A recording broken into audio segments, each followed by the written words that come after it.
ವೀಕ್ಷಕರೇ ನಮಸ್ಕಾರ. ಈ ದಿನದ ಪ್ರಮುಖ ಸುದ್ದಿಗಳ ನ್ಯೂಸ್ ಬುಲೆಟಿನ್ಗೆ ಸ್ವಾಗತ. ನಾನು ಅಕ್ಷತಾ ಕಟಗಾವಲಿ. ದೇವನಹಳ್ಳಿಯಲ್ಲಿ ಜೈ ಭೀಮ್ ಅಖಿಲ ಭಾರತ ದಲಿತ ಕ್ರಿಯಾ ಸಮಿತಿ ವತಿಯಿಂದ 76ನೇ ಗಣರಾಜ್ಯೋತ್ಸವ ಕಾರ್ಯಕ್ರಮ ಜರುಗಿತು. ಜೈ ಭೀಮ್ ಅಖಿಲ ಭಾರತದ ದಲಿತ ಕ್ರಿಯಾ ಸಮಿತಿ ವತಿಯಿಂದ 76ನೇ ಗಣರಾಜ್ಯೋತ್ಸವ ಕಾರ್ಯಕ್ರಮ ಹಮ್ಮಿಕೊಂಡಿದ್ದರು. ಬೆಂಗಳೂರು ಉತ್ತರ ತಾಲೂಕಿನ ಬಂಡಿಕೋಡಗಿ ಹಳ್ಳಿ ಗ್ರಾಮದಲ್ಲಿ ಗಣರಾಜ್ಯೋತ್ಸವ ಕಾರ್ಯಕ್ರಮದಲ್ಲಿ ಡಾಕ್ಟರ್ ಬಿ ಆರ್ ಅಂಬೇಡ್ಕರ್ ಭಾವಚಿತ್ರಕ್ಕೆ ಪುಷ್ಪ ನಮನ ಸಲ್ಲಿಸಿ ಪಲ್ಲಕ್ಕಿ ರಥದಲ್ಲಿ ಅಂಬೇಡ್ಕರ್ ಅವರ ಭಾವಚಿತ್ರವನ್ನ ಮೆರವಣಿಗೆ ಮಾಡಲಾಯಿತು. ಕಾರ್ಯಕ್ರಮದಲ್ಲಿ ಜೈ ಭೀಮ್ ಅಖಿಲ ಭಾರತ ದಲಿತ ಕ್ರಿಯಾ ಸಮಿತಿಯವರು ಉಪಸ್ಥಿತರಿದ್ದರು. Yaliyur Radhakrishna, NKS TV 4 news, Devanahalli.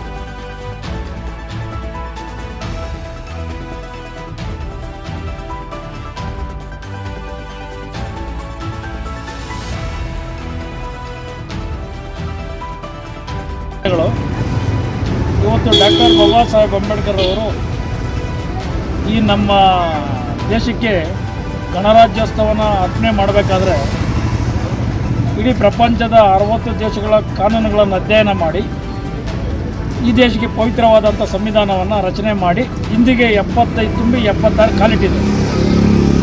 ಈ ಒಂದು ಕಾರ್ಯಕ್ರಮವನ್ನು ನಾವು ಭಾಳ ಅದ್ದೂರಿಯಾಗಿ ಮಾಡಬೇಕಂತೇಳಿ ಈ ಒಂದು ಪುಟ್ಟ ಗ್ರಾಮದಲ್ಲಿ ನಮ್ಮ ಕಾರ್ಯಕರ್ತನ ಒಳಗೊಂಡಂತೆ ಒಂದು 2-3 ಮೀಟಿಂಗ್ಗಳು ಮಾಡಿ ಚೆನ್ನಾಗಿ ಮಾಡೋಣ ಅಂತಂತೇಳಿ ವ್ಯವಸ್ಥಿತವಾಗಿ ಈ ಕಾರ್ಯಕ್ರಮವನ್ನು ವೇದಿಕೆ ಕಾರ್ಯಕ್ರಮ ಹಚ್ಕೊಂಡಿದ್ದೀವಿ. ವೇದಿಕೆ ಕಾರ್ಯಕ್ರಮಕ್ಕಿಂತ ಮುಂಚಿತವಾಗಿ ನಾವು ಇವತ್ತು ಬೆಳ್ಳಿ ರಥನ ತರಿಸಿ ನಾವು ಬಾಬಾ ಸಾಹೇಬ್ ಅಂಬೇಡ್ಕರ್ ಅವ್ರನ್ನ ಪುತ್ಥಳಿನಿಟ್ಟು ಮೆರವಣಿಗೆ ಮಾಡಬೇಕು ಅಂದ್ಕೊಂಡಿದ್ವಿ. ಬೆಳ್ಳಿ ರಥದ ಬದಲು ಇವತ್ತು ಡೂಪ್ಲಿಕೇಟ್ ಅನ್ಬೋದು, ಗೋಲ್ಡ್ ಅಂತಾರೆ ಅದನ್ನ, ಆ ಗೋಲ್ಡ್ ರಥನ ತರಿಸಿ ಬಾಬಾ ಸಾಹೇಬ್ ಅಂಬೇಡ್ಕರ್ ಯಾವತ್ತೂ ಬಂಗಾರದನ್ನೇ ಇರಲಿ ಅಂತಂತೇಳಿ ನಾವೊಂದು ಬಯಸಿದೆ. ಅದೊಂದು ಆಯಿತು.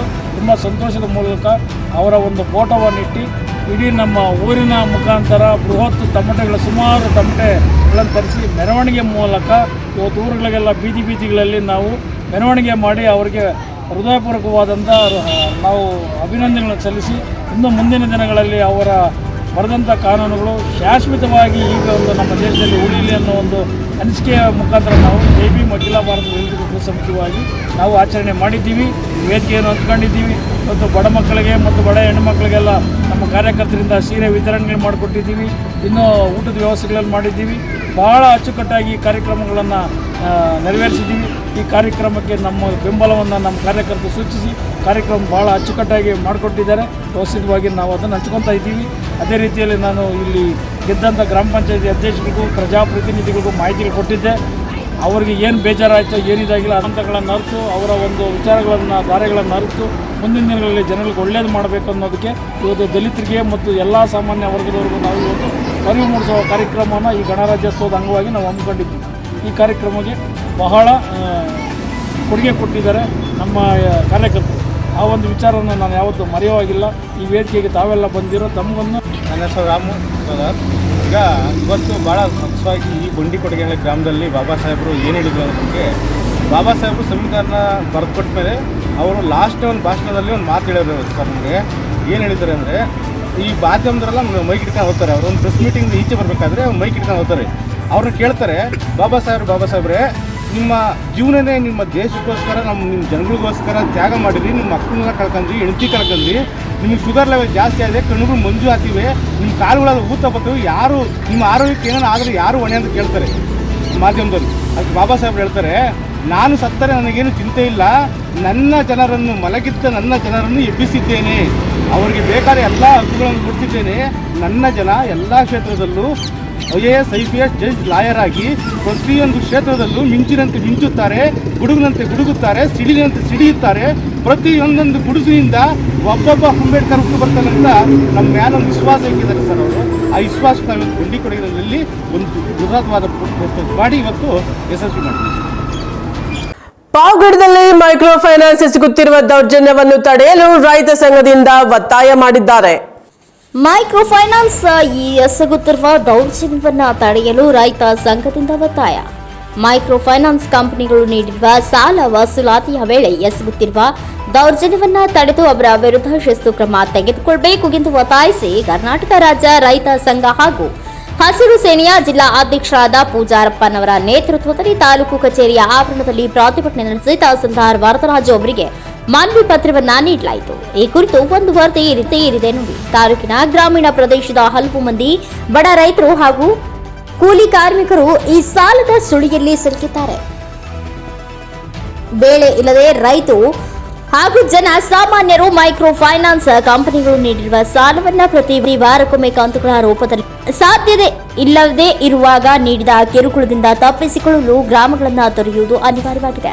ಆದ್ದರಿಂದ ತಕ್ಷಣವೇ ಮೈಕ್ರೋ ಫೈನಾನ್ಸ್ ಕಂಪನಿಗಳ ಮುಖ್ಯಸ್ಥರಿಗೆ ದೌರ್ಜನ್ಯದಿಂದ ಸಾಲ ವಸೂಲಿ ಮಾಡಬಾರದು ಎಂದು ನಿರ್ದೇಶನ ನೀಡಬೇಕು.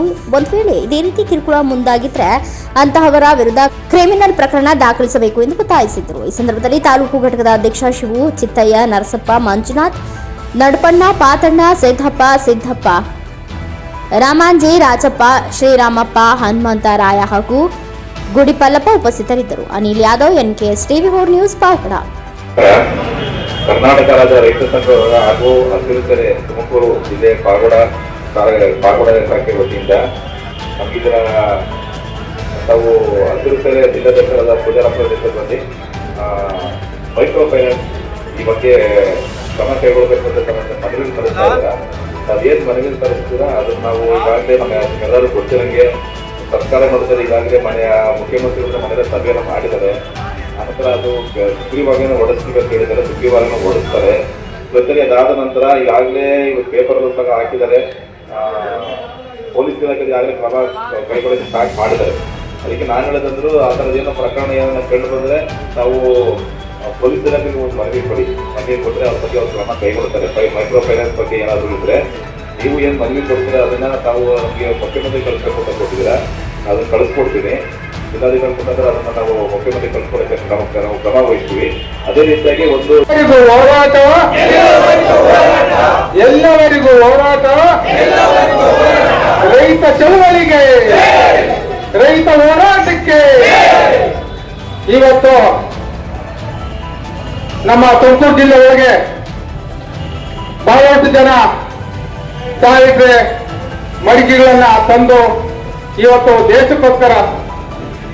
ದೇಶಕ್ಕೋಸ್ಕರ ಅನ್ನ ಬೆಳೆದುಕೊಡಕ್ಕೆ ಇವತ್ತು ಒಂದು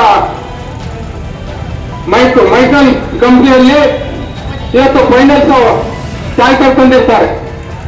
ಬೇಕಾದಷ್ಟು ಮನೆಗಳಿಗೂ ದುಡ್ಡು ತಂದಿರ್ತಾರೆ ನಮ್ಮ ಜಿಲ್ಲೆ ಒಳಗೆ. ಆದ್ರೆ ಏಕಾಏಕಿ ಅವ್ರ ಮನೆ ಬೀಗ ಹಾಕೋದು, ಹೋಗೋದ ಟ್ಯಾಂಕ್ ಕಿತ್ಕೊಂಡು ಹೋಗೋದು, ಏನು ರೌಡಿಗಳ ಕಲ್ಸಿಯಲ್ಲಿ ಎಲ್ಲ ಗಲಾಟೆ ಮಾಡಿಸ್ಬಿಟ್ಟು ಅವರ ಮೇಲೆ ಗುಂಡಗಿರಿ ಹೊಡೆಯೋದು ಹೋಗಿದ್ದಾರೆ. ಅದು ನೋಡ್ತಾ ಇದ್ದೀನಿ, ಎಲ್ಲ TV ಚಾನಲ್ ಎಲ್ಲ ನಡೀತಾ ಇದ್ದೀನಿ. ಜನಸಾಮಾನ್ಯರ ಮೇಲೆ ನೋಡಿ ಸರ್, ನೀವು ಕೊಟ್ಟಿದ್ರಿ, ನಿಮ್ಮ ಋಣಭಕ್ತರಾಗಲ್ಲ ನಾವು. ಏನೋ ಕಾರಣಾಂತರ ಅತಿವೃಷ್ಟಿ ಆಯ್ತು, ಅನಾವೃಷ್ಟಿ ಆಯ್ತು, ಕಟ್ಟಾಕೊಂಡು ಅವ್ರಿಗೆ ರೈತರಿಗೆ ಶೈಕ್ಷಣ್ಯವಿಲ್ಲ. ಇವತ್ತು ಯಾವುದೋ ಒಂದು ಬೆಳೆ ಇಕ್ಕಿದ್ಬಿಡೋಕ್ಕೆ ಬೆಂಬಲ ಬೆಲೆ ಇಲ್ಲ. ಇವತ್ತು ಇಕ್ಕಿರೋ ಬೆಳೆ, ಇವತ್ತು ತೊಗರಿನೇ ಇವತ್ತು ಮಾರ್ಕೆಟ್ ನಲ್ಲಿ ನೋಡಿದ್ರೆ ತೊಗರಿ ಏನು 6,000 5,000 ಬೆಲೆನೇ ಇಲ್ಲ ನಿಮಗೆ. ನಾವು ಬೇಳೆಕಾಳು ತರಬೇಕಾದ್ರೆ 180 170 ಹಾಕ್ತಾರೆ. ಇವತ್ತು ನಮ್ಮ ಬೆಳೆ ಬೆಳೆದ್ರೆ ಹೆಂಗ್ರಿ ನಾವು ಮಾರೋ ಒಂದು ರೈತ ಅವನು ಬಾಡಿಗೆ ಕಟ್ತಾನೆ, ಆ ಮನೆ ಕಡೆ ಮಕ್ಕಳು ಮರಿ ಹೋದ ವಿದ್ಯಾಭ್ಯಾಸ ನೋಡ್ತಾನೆ, ಈ ಕಂತಿನವ್ರ ಕಾಟ ಮಾಡ್ತಾರೆ. ಇದು ಬಹಳ ಗಂಭೀರವಾಗಿ ನಡೀತಾ ಇದೆ. ನಾವು ಕರ್ನಾಟಕ ರಾಜ್ಯ ರೈತ ಸಂಘ ಅಸೋಸಿಯೇಷನ್ನಿಂದ ಇಡೀ ನಮ್ಮ ಜಿಲ್ಲೆ ಒಳಗೆ 10 ತಾಲೂಕು ಬರ್ತವೆ. ನಮ್ಮ ಜಿಲ್ಲೆ ಒಳಗೆ ನಾವು ಎಲ್ಲಾನು ಎಲ್ಲನ್ನ ರೈತ ಆತ್ಮಹತ್ಯೆದಾಗಿದ್ರೆ ಖಂಡಿತವಾಗಿದ್ದು ಸರ್ಕಾರದ ಹೊಣೆ ಇದ್ರೆ ಆ ಫೈನಾನ್ಸ್ ಕಂಪ್ನಿಯವ್ರದ ಹೊಣೆ ಅಂತ ಹೇಳ್ತಾ ಇದ್ದೀನಿ. ಆಗ್ಬಾರ್ದು. ಯಾಕಂದ್ರೆ ನಮ್ಮ ಜಿಲ್ಲೆ ಒಳಗೆ ನಡೆದಿಲ್ಲ, ಇನ್ನು ಮುಂದೆ ರೆಡಿಯಾಗಿ ನಾವು ಬಿಡೋದು ಇಲ್ಲ. ನಾವು ರೈತ ಚಳವಳಿಯಲ್ಲಿ ಸಂಪೂರ್ಣ ನಾವು ಅವರು ಸಪೋರ್ಟ್ ಆಗಿರ್ತೀವಿ. ಮತ್ತೆ ಇನ್ನೊಂದು, ಈ ಧರ್ಮೋತ್ಸವ ಸಂಘದವ್ರು ವಾರಕ್ಕೊಂದ್ಸರಿ ಬಡ್ಡಿ ಅಂತಾರೆ, ವಾರಕ್ಕೊಂದ್ಸರಿ ಮನೆ ಬಾಗಿಲಿ ನಿಂತ್ಕೊಂತಾರೆ. ತಾಯಿ ಮಕ್ಕಳು ಸಾಕ್ತಾಳೆ, ಕೂಲಿ ಸಿಕ್ಕಿದ 4 ದಿನ ಹೋದ್ರೆ 4 ದಿನ ಸಿಕ್ಕಲ್ಲ. ಇಷ್ಟೇ ನಾವು ಸ್ವಲ್ಪ ಬೆಳೆ ಐತಿ ಯಾರೋ ಕರ್ಕೊಂಡು ಹೋಗೋರು. ಇವತ್ತು ಆ ತಾಯಂದರಿಗೆ ಇವತ್ತು ಕಟ್ಟಲ್ ಸೆಷನ್ ಇಲ್ಲ. ಇಲ್ಲಿ ಧರ್ಮಸ್ಥಳದ ದೇವಸ್ಥಾನ ದುಡ್ಡು ಅದೇನು ಏನು ಬಂದು ಹಿಂಸೆ ಕೊಡುವಂತ ಕೆಲಸ ಇಲ್ಲ. ಅದಕ್ಕೆ ನಿಮ್ ದುಡ್ಡು ಕೊಟ್ಟಿದ್ರೆ ನೀವು 1 ತಿಂಗಳಿಗೋ 6 ತಿಂಗಳಿಗೋ ಇದನ್ನ ಕೊಟ್ಟು ನೀವು ಮೇಂಟೈನ್ ಮಾಡಬೇಕು. ವಾರ ಹೋಗಿ ಮನೆ ಬಾಗಿಲಿಗೆ ಹೋಗೋದು ನಾವು ಖಂಡಿಸ್ತಾ ಇದ್ದೀವಿ. ಯಾಕೆಂದ್ರೆ ಒಬ್ಬ ಹೆಣ್ಣುಮಗಳು ಹೆಚ್ಚು ಕಡಿಮೆ ಆದಾಗ ಆ ಮಕ್ಕಳು ಮರಿ ರಕ್ಷಣೆ ಮಾಡೋರು ಯಾರಿರ್ತಾರೆ? ಆತ್ಮಹತ್ಯೆಗೆ ಹೋದ್ರೆ ನಾವು ನೋಡ್ತಾ ಇದ್ದೀವಿ. ಇಲ್ಲ ಮೊನ್ನೆ ಫೋನ್ ಮಾಡಿದ್ರೆ ಬೆಳಿ ಬಂದಲ್ಲಿ ಬಾಯಿ ಹೇಳ್ತಾರೆ, ಅಣ್ಣ ವಾರ ಅಂತಾರ, ಕಣ್ಣೀರು ಮತ್ತವಣ ರೂಪಾಯಿ ಇಲ್ಲ ನನ್ನ ಹತ್ರ, ಏನನ್ನ ಮಾಡೋದು, ಇದು ಒಳ್ಳೆ ಕೆಲಸ ಅಂತ ನಂಗೆ ಕಣ್ಣೀರು ಆಗ್ತಾವೆ. ನೀನೇನು ಎದ್ಬಿಡ್ಬೇಡಮ್ಮ, ನಾವೆಲ್ಲ ಇದ್ದೀವಿ, ಒಂದು ಒಳ್ಳೆ ಒಂದು ನ್ಯಾಯವನ್ನು ದೊರಕಿಸ್ತೀವಿ ತಾಲೂಕು ದಂಡಾಧಿಕಾರಿಗಳು ಕೊಟ್ಟು. ನಮ್ಮ ಮುಖ್ಯಮಂತ್ರಿಗಳು ಸಿದ್ದರಾಮಯ್ಯನವರು ಆದೇಶ ಮಾಡಿದ್ದಾರೆ, ಮೀಟರ್ ಬಡ್ಡಿ ಮಾಡೋರು, ಮೈಕ್ರೋ ಫೈನಾನ್ಸ್ನವ್ರದ್ದು ಯಾರೇನು ಹೆಚ್ಚು ಕಡಿಮೆ ಮಾತಾಡಿದ್ರೆ ಹಿಂದೆ ಕ್ರಮ ತಗೊಂಡಿರಮ್ಮ. ನಮ್ಮ ನಾಳೆ ಪೊಲೀಸ್ ಸಿಬ್ಬಂದಿಯವರಿಗೆ ಮಾಹಿತಿ ಬಂದಿದೆ, ಎದುರಂತ ಅವಶ್ಯಕತೆ ಇಲ್ಲ. ನೀವು ಯಾವ ಸಾಲ ತಗೊಂಡಿರಿ, ಲೋಕಲ್ ಆಗಿರ್ಬೋದು, ಫೈನಾನ್ಸ್ ಆಗಿರ್ಬೋದು, ಮತ್ತೆ ಧರ್ಮಸ್ಥಳ ಸಂಘರು ಇಮಿಡಿಯೇಟ್ ಕೊಟ್ಟರೆ ಇಮಿಡಿಯೇಟ್ ಅವ್ರ ಮೇಲೆ ಕಾನೂನು ಕ್ರಮ ತಗೊಳಕ್ಕೆ ನಮ್ಮ ರಾಜ್ಯ ಮುಖ್ಯಮಂತ್ರಿಗಳೇ ಮಾತನಾಡಿದ್ದಾರೆ. ನಾವು ನಮ್ಮ ಕರ್ನಾಟಕ ರಾಜ್ಯ ರೈತಕ್ಕೆ ಅವ್ರ ಮಾತಿಗೆ ನಮ್ದು ಬೆಂಬಲವಾಯಿತು. ಬಡವರಿದ್ರೆ ಇವತ್ತು ದೇಶ ರಕ್ಷಣೆ ಮಾಡ್ತಾನೆ, ಅವನ್ನೆಲ್ಲ ತಗೊಂಡೋಗ್ಬಿಟ್ಟು ಅಲ್ಲೆಲ್ಲ ಅವರು ಮೈಸೂರಿನಿಂದ ರಾತ್ರಿ ಟಿವಿನಾಗ ನೋಡಿದೆ. ಕಲಬುರಗಿಯಲ್ಲಿ ಬಿಜೆಪಿ ನೂತನ ಅಧ್ಯಕ್ಷರಾಗಿ ಅಶೋಕ್ ಬಗ್ಲಿ ನೇಮಕವಾಗಿದ್ದಾರೆ. ಕಲಬುರಗಿ ಬಿಜೆಪಿ ನೂತನ ಅಧ್ಯಕ್ಷರಾಗಿ ಅಶೋಕ ಬಗ್ಲೆ ನೇಮಕ. ಕಲಬುರಗಿ ಭಾರತೀಯ ಜನತಾ ಪಕ್ಷದ ಕಲಬುರಗಿ ಜಿಲ್ಲೆ ಗ್ರಾಮಾಂತರ ಅಧ್ಯಕ್ಷರಾಗಿ ಬಿಜೆಪಿ ಮುಖಂಡ ಅಶೋಕ ಬಗ್ಲಿ ಅವರನ್ನ ನೇಮಕ ಮಾಡಲಾಯಿತು. ಬುಧವಾರ ಕಲಬುರಗಿ ನಗರದ ಬಿಜೆಪಿ ಕಚೇರಿಯಲ್ಲಿ ಕರೆದಿದ್ದ ಸುದ್ದಿಗೋಷ್ಠಿಯಲ್ಲಿ ನಿಕಟ ಪೂರ್ವ ಅಧ್ಯಕ್ಷರಾದ ಶಿವರಾಜ ಪಾಟೀಲ್ ರಾಧ್ಯವಾಡ್ಗಿ, ಶಾಸಕ ಬಸವರಾಜ ಮತ್ತಿಮೂಡ್ ಹಾಗೂ ಬಿಜೆಪಿ ನಾಯಕರು ಅಶೋಕ್ ಬಗ್ಲಿ ಅವರಿಗೆ ಪಕ್ಷದ ಧ್ವಜ ನೀಡಿ ಶುಭ ಹಾರೈಸಿದರು. Mallikarjun Sangolge NKS TV4 news. ವಿಧಾನಸಭಾ ಕ್ಷೇತ್ರದ ವೈದ್ಯ ಒಬ್ಬರು ಅಧ್ಯಕ್ಷರನ್ನು ಚುನಾವಣೆ ಮಾಡಿದ್ದೀವಿ. ಅದರಲ್ಲೂ ಚುನಾಯಿತ ಆದಂತಹ ಪ್ರತಿನಿಧಿಗಳ ಹೆಸರು ಹೇಳ್ತೀವಿ. ಕಲಬುರಗಿ ಗ್ರಾಮಾಂತರ ತಾಲೂಕನ್ನು ಶ್ರೀ ಗಂಗಪ್ಪ ಗೌಡ ಬೋಧನವರು, ಶಹಬಾದ್ ಮಂಡಲ ಅಧ್ಯಕ್ಷರಾಗಿ ಶ್ರೀ ನಿಂಗಣ್ಣ ಹುಡುಗೋಡ್ಕರ್, ಜವರ್ಗಿ ಮಂಡಲ ಅಧ್ಯಕ್ಷರಾಗಿ ಶ್ರೀ ದೇವೇಂದ್ರ ಮುತ್ಕೋಡ್ ಜವರ್ಗಿ, ಆಮೇಲೆ ಚಿತ್ತಾಪುರದ ಶ್ರೀ ರವೀಂದ್ರ ಸಜ್ಜನ್ ಶೆಟ್ಟಿ, ಸೇಡಂದು ಶ್ರೀ ಶಿವಶರಣಪ್ಪ ಶಂಕರ್, ಚಿಂಚೋಳಿಯು ಶ್ರೀ ವಿಜಯ್ ಕುಮಾರ್ ಜಂತಿ. ಅಫಜಲ್ಪುರ್ ಮತ್ತು ಅಳಂದು ಆ ಪ್ರಕ್ರಿಯೆಯಲ್ಲಿ ಅಲ್ಲಿ ಅಡ್ಯಾಕ್ಟ್ ಮಾಡಬೇಕಾಗಿದೆ. ಯಾಕಂದ್ರೆ ಅಲ್ಲಿ ಸದಸ್ಯತ್ವ ಸಂಖ್ಯೆ ಕಡಿಮೆ ಇದ್ದಾಗಿ ಅಲ್ಲಿ ಚುನಾವಣೆ ಆಗಿಲ್ಲ. ಅದು ಅಡ್ಯಾಕ್ಟ್ ಕಮಿಟಿ ಆಗ್ತದೆ, ಕೆಲವು ದಿನಗಳು ಇದು ಮಾಡ್ತೀವಿ. ಅದೇ ತರ ಗ್ರಾಮಾಂತರ ಕಲಬುರಗಿ ಅಧ್ಯಕ್ಷರ ಚುನಾವಣೆ ಆಯಿತು. ಅದರಲ್ಲಿ ಅಳಂದು ಮತ್ತು ಅಫಜಲ್ಪುರ್ ಇವೆರಡೂ ಅಡ್ಯಾಕ್ಟ್ ಮಾಡೋದಿದೆ. ಕಲಬುರಗಿ ಗ್ರಾಮಾಂತರದ ಜಿಲ್ಲಾ ಅಧ್ಯಕ್ಷರಾಗಿ ಚುನಾವಣೆ ಆಯಿತು. ಅದರಲ್ಲಿ ಸರ್ವಾನುಮತದಿಂದ ಎಲ್ಲರೂ 3 ತಿಂಗಳ ಕೇಳಿ ಎಲ್ಲರದ್ದು ಒಪಿನಿಯನ್ ಮಾಡಿ ಎಲ್ಲರದ್ದು ಒಂದೇ ಹೆಸರು ಒಮ್ಮಟ್ಟಿನಿಂದ ನಮ್ಮ ಶಾಸಕರಾಗಲಿ, ಮಾಜಿ ಶಾಸಕರಾಗಲಿ, ಮತ್ತು ನಮ್ಮ ಹಿರಿಯ ಕಾರ್ಯಕರ್ತರು, ಎಲ್ಲ ಕಾರ್ಯಕರ್ತರು, ಮಂಡಲ ಅಧ್ಯಕ್ಷರುಗಳೆಲ್ಲ ಅವರ ಒಪಿನಿಯನ್ ಮೇಲೆ ಶ್ರೀ ಅಶೋಕ್ ಬಗ್ಲಿಯವರನ್ನ ಮುಂದಿನ 3 ವರ್ಷಕ್ಕೆ ಕಲಬುರಗಿ ಗ್ರಾಮಾಂತರ ಅಧ್ಯಕ್ಷರಾಗಿ ಚುನಾಯಿತರಾಗಿದ್ದರೆ ಇವತ್ತು ನಾನು ಅವರ ಹೆಸರನ್ನು ಘೋಷಿಸುತ್ತೇನೆ. ಬರತಕ್ಕಂಥ ದಿನಗಳಲ್ಲಿ ಈ ಪಕ್ಷವನ್ನು ಕೆಳಮಟ್ಟದಿಂದ ಸಂಘಟಿಸುತ್ತಾ ಮುಂದೆ ಬರ್ತಕ್ಕಂಥ ಎಲ್ಲಾ ಚುನಾವಣೆಗಳಲ್ಲಿ ಪೂರ್ವ ಭವಿಷ್ಯದ ಭಾರತದ ಒಂದು ತಳಹದಿ ಹಾಕೋದಕ್ಕೆ ಶ್ರೀ ಅಶೋಕ್ ಬಗ್ಲಿ ಅವರು ಕಾರ್ಯ ಮಾಡ್ತಾರೆ ಅಂತ ಹೇಳಿ ನಮ್ಗೆ ನಂಬಿಕೆ ಇದೆ. ದೇವರವರಿಗೆ ಇನ್ನು ಪಾರ್ಟಿಯ ಕೆಲಸ ಮಾಡೋದಕ್ಕೆ ಶಕ್ತಿ ಕೊಡಲಿ ಅಂತ ನನ್ನ ಕೇಳಿಸಿ ಅವರು ಶುಭ ಹಾರೈಸುತ್ತಾರೆ. ವಿಶೇಷ ಪತ್ರಕರ್ತರು ಹೋಗಬೇಕಾಗಿದ್ದಾಗಿ ಅದೇ ತರ ಈಗ ಧ್ವಜ ಸಹ ಚುನಾವಣಾಧಿಕಾರಿಗಳು ಡಿಕ್ಲೇರ್ ಮಾಡ್ಬೇಕಂತ ನಾನು ಕೇಳ್ತೀನಿ.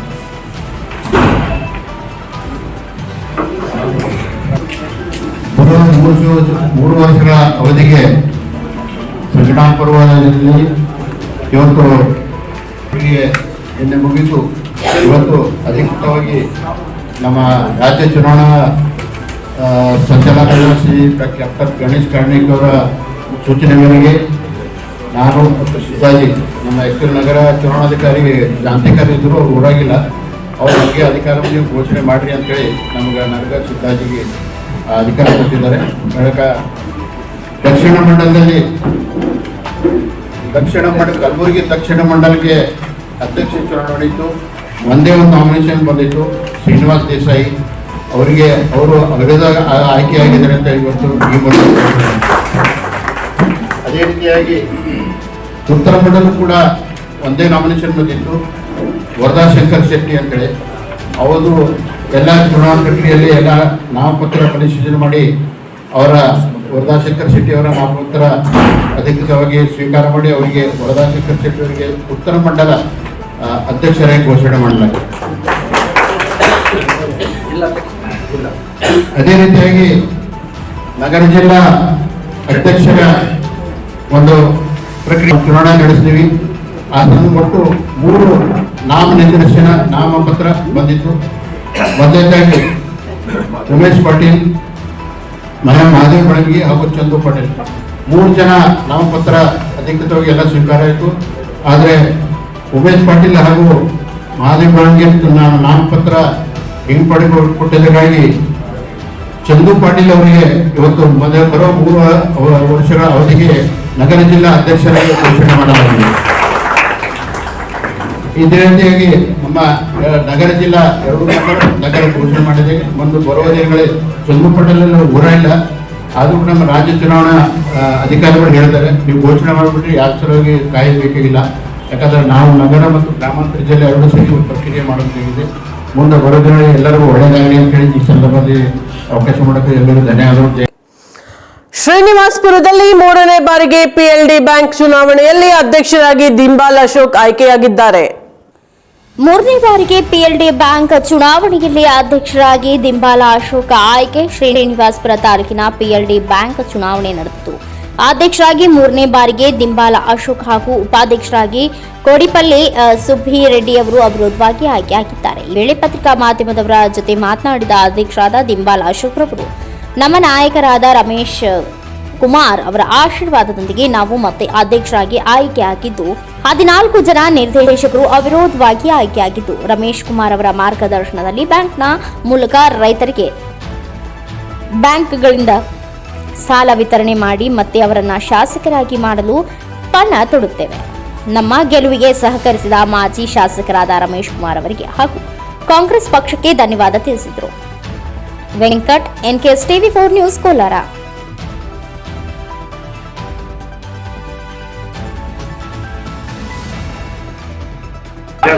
ಪಿಸಿಆರ್ಡಿ ಬ್ಯಾಂಕ್ ವಾಡಿಕೆಯಂತೆ ಪಿಎಲ್ಡಿ ಬ್ಯಾಂಕ್ ಅಂತ ಕರೆಯತಕ್ಕಂಥ ವಾಡಿಕೆ.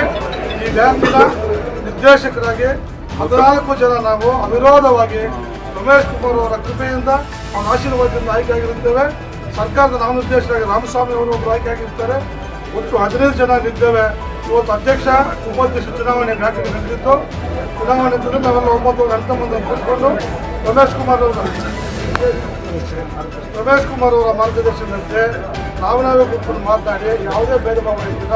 ಸುಬ್ಬಣ್ಣನ ಹಿರಿಯರು ಅವರ ಆಶೀರ್ವಾದ ತಗೊಂಡು ನಾನು ಅಧ್ಯಕ್ಷನಾಗಿ ಈ ಬ್ಯಾಂಕಿಗೆ ಉಪಾಧ್ಯಕ್ಷರಾಗಿ ಸುಬ್ಬಾರೆಡ್ಡಿ ಅವರು ಎಲ್ಲ ನಿರ್ದೇಶಕರ ಅಭಿಪ್ರಾಯದೊಂದಿಗೆ ಆಯ್ಕೆಯಾಗಿದ್ದೇವೆ. ಇದಕ್ಕೆ ರಮೇಶ್ ಕುಮಾರ್ ಅವರಿಗೂ ಕಾಂಗ್ರೆಸ್ ಪಕ್ಷಕ್ಕೂ ಅಭಿನಂದನೆ, ಆಭಾರಿಯಾಗಿರ್ತೇವೆ. ರಮೇಶ್ ಕುಮಾರ್ ಅವರು ಇದೇ ರೀತಿಯಾಗಿ ಚೆನ್ನಾಗಿ ಅವರು ಉಜ್ವಲ ಭವಿಷ್ಯವನ್ನು ಬೆಳಗಬೇಕು. ಅನೇಕ ರಾಜಕೀಯ ಕಾರಣಗಳಿಗಾಗಿ ಕೆಲವು ಮೋಸದಾಟಗಳಿಗೆ ಹಣಕ್ಕೆ ಒಂದು ತೊಂದರೆಯಾಗಿ ಚುನಾವಣೆಯಲ್ಲಿ ಅವರು ತೊಂದರೆ ಅನುಭವಿಸಿರ್ತಾರೆ. ನಮ್ಮದು ಈಗೇನು ಉದ್ದೇಶ ಅಂತಂದರೆ ಈ ಬ್ಯಾಂಕಿನ ಮುಖಾಂತರ ಮತ್ತೆ ಅವರನ್ನು ಚೇತನಗೊಳಿಸಬೇಕು.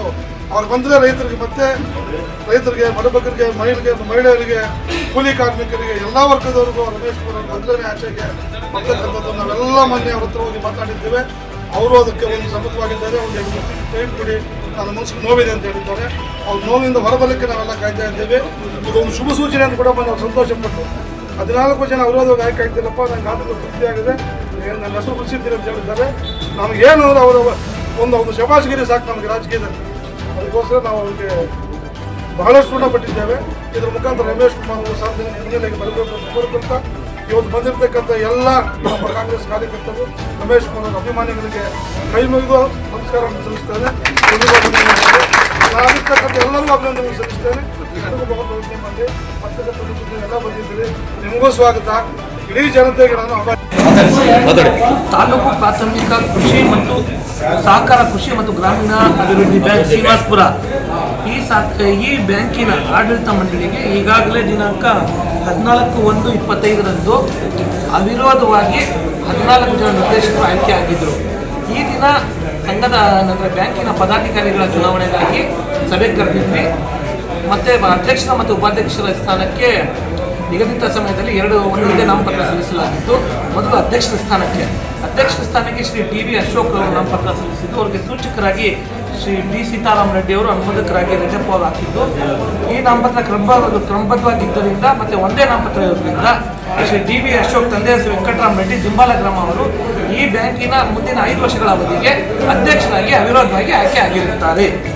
ಅದೇ ರೀತಿ ಉಪಾಧ್ಯಕ್ಷರ ಸ್ಥಾನಕ್ಕೆ ಶ್ರೀ ಕೆ ಬಿ ಸುಬ್ಬಾರೆಡ್ಡಿ ಅವರು ನಾಮಪತ್ರ ಸಲ್ಲಿಸಿದ್ದು, ಸೂಚಕರಾಗಿ ಶ್ರೀ ಲಕ್ಷ್ಮಣ ರೆಡ್ಡಿಗೆ, ಅನುಮೋದಕರಾಗಿ ಶ್ರೀ ಮುನೇಂತಪ್ಪ ಸಿ ಇವರು ಸಹಿ ಮಾಡಿದ್ದು, ಸದರಿ ನಾಮಪತ್ರ ಕ್ರಮಬದ್ಧವಾಗಿರುವುದರಿಂದ ಮತ್ತು ಉಪಾಧ್ಯಕ್ಷರ ಸ್ಥಾನಕ್ಕೆ ಒಂದೇ ನಾಮಪತ್ರ ಸಲ್ಲಿಸಲಾಗಿರುವುದರಿಂದ ಶ್ರೀ ಕೆ ಬಿ ಸುಬ್ಬಾರೆಡ್ಡಿ ತಂದೆ ಹೆಸರು ಬೈರೆಡ್ಡಿ ಕೋಡಿಪಳ್ಳಿ ಗ್ರಾಮ ಇವರು ಈ ಬ್ಯಾಂಕಿನ ಉಪಾಧ್ಯಕ್ಷರಾಗಿ ಮುಂದಿನ 5 ವರ್ಷಗಳ ಅವಧಿಗೆ ಅವಿರೋಧವಾಗಿ ಆಯ್ಕೆ ಆಗಿರುತ್ತಾರೆ.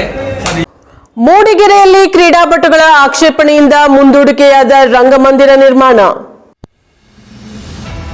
ಕ್ರೀಡಾಪಟುಗಳ ಆಕ್ಷೇಪಣೆಯಿಂದ ಮುಂದೂಡಿಕೆಯಾದ ರಂಗಮಂದಿರ ನಿರ್ಮಾಣ.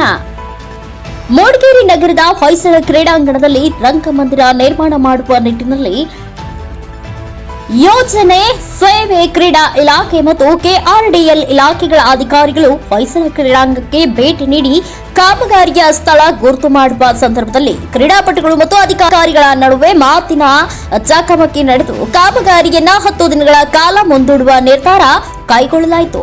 ಕ್ರೀಡಾಂಗಣದ ವಿಸ್ತೀರ್ಣ ಕಡಿಮೆ ಇದ್ದು ಉದ್ದೇಶ ಸ್ಥಳದಲ್ಲಿ ರಂಗಮಂದಿರ ನಿರ್ಮಾಣ ಮಾಡಿದರೆ ಕ್ರೀಡಾ ಚಟುವಟಿಕೆಗಳಿಗೆ ತೊಂದರೆಯಾಗುತ್ತದೆ ಎಂದು ಕ್ರೀಡಾಪಟುಗಳ ವಾದವಾಗಿತ್ತು. ತಾಂತ್ರಿಕ ದೃಷ್ಟಿಯಿಂದ ಉದ್ದೇಶಿತ ಸ್ಥಳದಲ್ಲಿಯೇ ರಂಗಮಂದಿರ ನಿರ್ಮಿಸಬೇಕು ಎಂಬುದು ಅಧಿಕಾರಿಗಳ ವಾದ. ಈಗಾಗಲೇ ಹಲವಾರು ಸಮಸ್ಯೆಗಳಿಂದ ಕೂಡಿರುವ ಕ್ರೀಡಾಂಗಣದಲ್ಲಿ ರಂಗಮಂದಿರ ನಿರ್ಮಾಣವಾದರೆ ಕ್ರೀಡಾ ಚಟುವಟಿಕೆಗಳಿಗೆ ಅಡಚಣೆಯಾಗುತ್ತದೆ. ಆದ್ದರಿಂದ ರಂಗಮಂದಿರವನ್ನ ಇನ್ನೊಂದು ದಿಕ್ಕಿಗೆ ಬದಲಿಸಬೇಕು ಎಂಬುದು ಕ್ರೀಡಾಪಟುಗಳ ವಾದ. ಈಗಾಗಲೇ ಮೂಡಿಗೆರೆ ಬಸ್ ನಿಲ್ದಾಣದ ತ್ಯಾಜ್ಯ ಕ್ರೀಡಾಂಗಣಕ್ಕೆ ಹರಿದು ಬರುತ್ತಿದ್ದು, ಒಳಚರಂಡಿ ವ್ಯವಸ್ಥೆ ಕೂಡ ಅವ್ಯವಸ್ಥೆಯಿಂದ ಕೂಡಿದ್ದು, ಕ್ರೀಡಾಂಗಣದಲ್ಲಿ ಯಾವುದೇ ಮೂಲಭೂತ ಸೌಕರ್ಯ ಇಲ್ಲದಿರುವುದರಿಂದ ಕ್ರೀಡಾಪಟುಗಳಿಗೆ ತೊಂದರೆಯಾಗಿದೆ. ಈ ಎಲ್ಲ ಸಮಸ್ಯೆಗಳನ್ನ ಬಗೆಹರಿಸಬೇಕು ಎಂಬುದು ಕ್ರೀಡಾಪಟುಗಳ ಒತ್ತಾಯವಾಗಿದೆ. ಪ್ರಕಾಶ್ ಬಕ್ಕಿ, NKS TV4 news, Mudigere. Parking ಕೊಡಬೇಕು, ಇದಕ್ಕೆ ಯಾವುದಕ್ಕೂ ಪಾರ್ಕಿಂಗ್ ಇಲ್ಲ, ಕೊಡ್ಬೋದಿತ್ತು. ಅಲ್ಲಿ ಬರೀ 5 ಅಡಿ ಜಾಗ ಕೊಡಬೇಕಾಗಿದೆ. 5 ಅಡಿ ಜಾಗ ನಾವು ಇಂಡೋರ್ ಮಾಡಿ ಅಂತ ಬೇಡಿಕೆ ಬೇಕು. 6 ರಿಂದ 7 ತಿಂಗಳು ಮಳೆ ಇರುತ್ತೆ ಮೂಡಿಗೆರೆ. ಯಾವುದೋ ಒಬ್ಬರು ಮಕ್ಕಳಾಗಲಿ ಇನ್ನೊಂದಾಗಲಿ ಹಳ್ಳಿಗಾಡಿಂದ ಇಂಡೋರ್ ಸ್ಟೇಡಿಯಂ, ಇಂಡೋರ್ ಅಂತ ಯಾವ್ದಾದ್ರು ಸೆಟ್ಲಾಗಲಿ ಇನ್ನೊಂದಾಗಲಿ ಮತ್ತೊಂದಾಗಲಿ ಯಾರು ಬಂದಿದ್ದಾರೆ ಮೂಡಿಗೆರೆ ತಾಲೂಕು ಮೇಲೆ ಹೋಗಿದ್ದಾರೆ, ಯಾರು ಸ್ಟೇಟ್ನಲ್ಲಿ ಹೋಗಿದ್ದಾರೆ, ಸಿಟಿ ಮಾತ್ರ ಅಲ್ಲ ಇದ್ದಾರೆ ಕೇಳಿ, ಯಾರು ಹೋಗಲ್ಲ. ಅಲ್ಲ, ಅಪ್ರೂವಲ್ ಇರಲಿಲ್ಲ, ನಾವು ಚೇಂಜ್ ಆಫ್ ವರ್ಕಿಗೆ ಕೇಳಿದ್ವಿ, ಮಾಡ್ಬೋದಿತ್ತು. ಆ MLA ಅವರು ಇದು ಮಾತಾಡಿ, ಯಾರು ನೀವು ಕೋಆಪ್ರೇಟ್ ಮಾಡ್ತಾರೆ, ನಾನು ನಿಮ್ಗೆ ಗುರ್ತಿರೋದಲ್ಲ, ನೀವು ಬಂದಿದ್ದೀರಾ, ನಿಮ್ಮ ಗಮನಕ್ಕೆ ತರ್ತಾ ಇದ್ದೀವಿ. ಈಗ ಅಲ್ಲಿ ಮಾಡೋಕ್ಕೆ ಹೊರಟಿದ್ದೀನಿ. ಈಗ ನೀವೇನು ಮಾಡ್ತೀರಾ, ಅಲ್ಲೊಂದು ವಾಲ್ ತಂತೀರಾ, ಸರಿ ಹೋಗ್ತೀವಿ. ಏನು ರೆವಿನ್ಯೂ ಏನು ಬರುತ್ತೆ, ಪಾರ್ಕಿಂಗ್ ಇಲ್ಲ. ಈಗಲೇ ಚೇಂಜ್ ಆಫ್ ವರ್ಕ್ ಮಾಡೋಕ್ಕೆ ಅದಕ್ಕೋಸ್ಕರ ಧ್ವಜವಂದನೆ ಕೊಡ್ತೀವಿ ನಾವು. ಇವಾಗ ನೀವು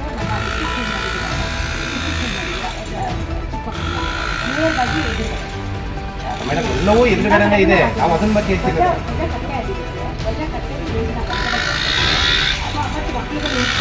ಅವೆಲ್ಲ ಧ್ವಜವಂದನೆ ಸಂಸ್ಕೃತಿಗೆ ಬೇಕಾಗಿರುವಂತಹ ಇವಾಗ ನೀವು ಒಂದು ನಾವು ಈ ಮುಖ್ಯ ನಾವು ಕೇಳ್ಕೊಂಡಿರ್ಬೋದು. ಇವಾಗ ನಿಮ್ಮ ಉದ್ದೇಶ ಹಿಂಗೆ ಆಗಬೇಕು ಅಂತ ಮುಂದೆ ಯಾಕೆ ಕಾರಣ ಏನು ಅಂತ ಒಂದು ನಿಮಿಷ. ಕಾರಣ ಏನು ಅಂದರೆ ಮೇಡಮ್, ಇಲ್ಲಿಂದ ಇಲ್ಲಿಗೆ 100 ಮೀಟರ್ ಇದೆ, 100-120 ಉದ್ದ ಇದೆ. ಇದು ಬಂದ್ಬಿಟ್ಟು 50-60-55 ಮೀಟರ್ ಇದೆ. ಇಲ್ಲಿ ಯಾವುದೇ ಕಾರಣಕ್ಕೂ ಸ್ಪೋರ್ಟ್ಸ್ಗಳು ನಡೆಯೋದು, ಒಂದು ಫುಟ್ಬಾಲು, ಒಂದು ಕ್ರಿಕೆಟು, ಇಷ್ಟು ಬಿಟ್ಟರೆ ಬೇರೆ ಯಾವುದೇ ಥರದ ಸ್ಪೋರ್ಟ್ಸ್ ಆಗಲಿ ಅಲ್ಲಲ್ಲ.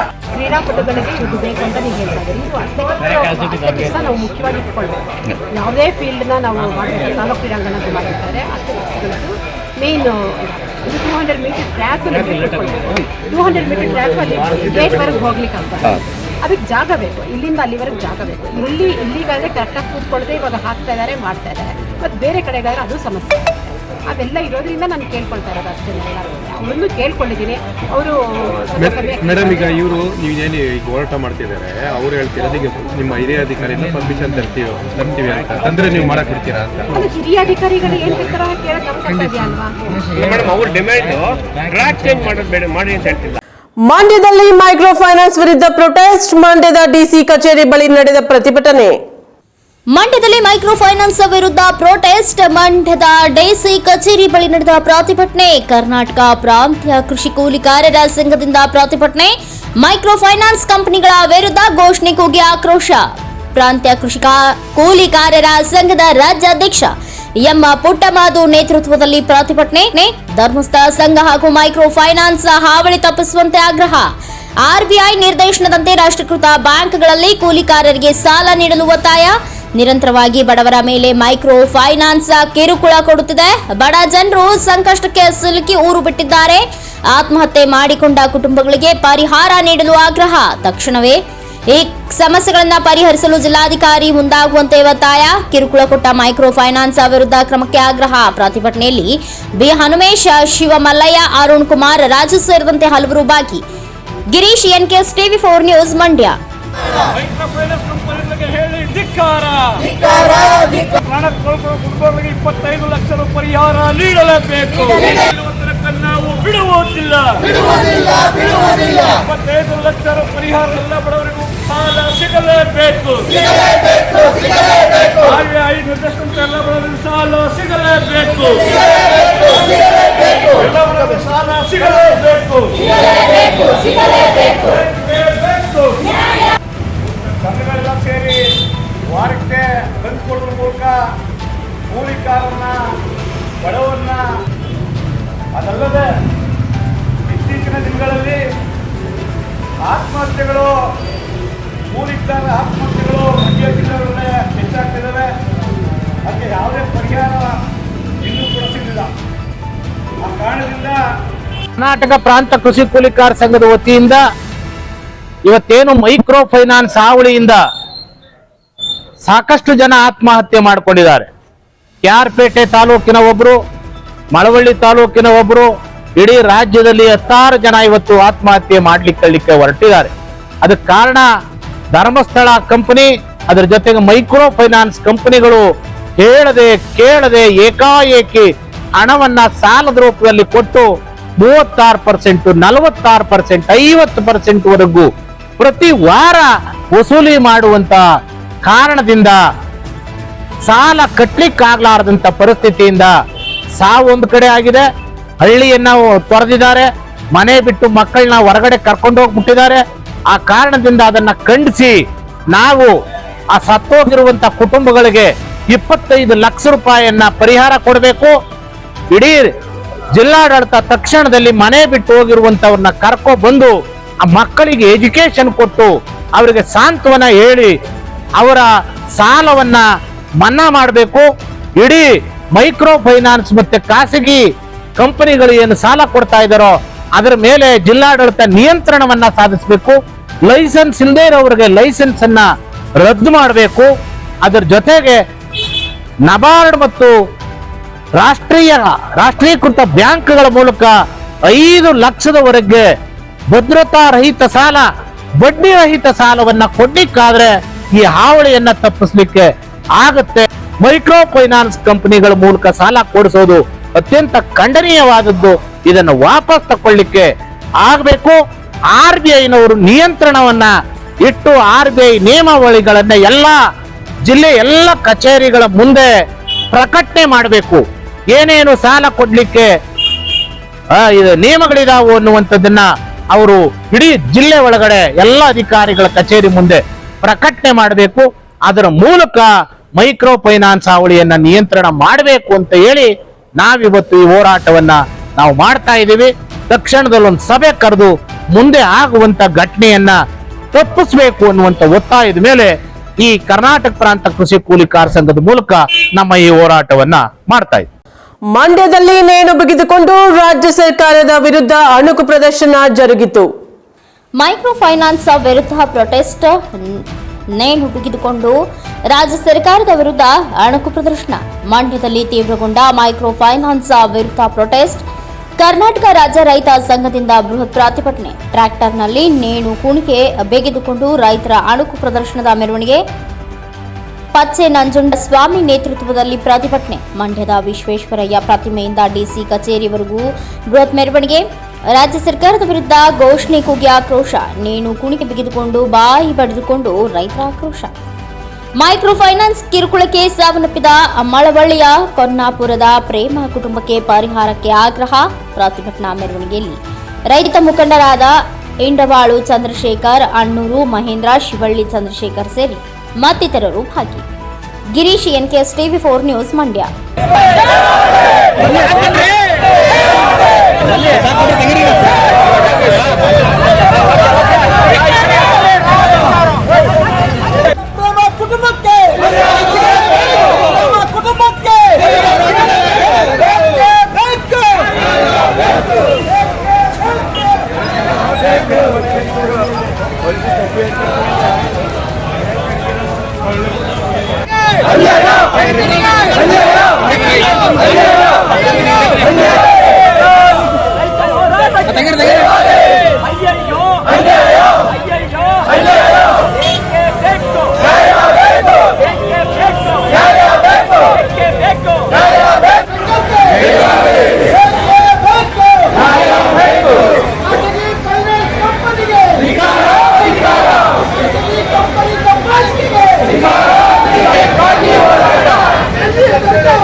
ವರ್ಷ ಅವರು 2018 ಸಾಲ ತಗೊಂಡಿರೋದಂತೆ.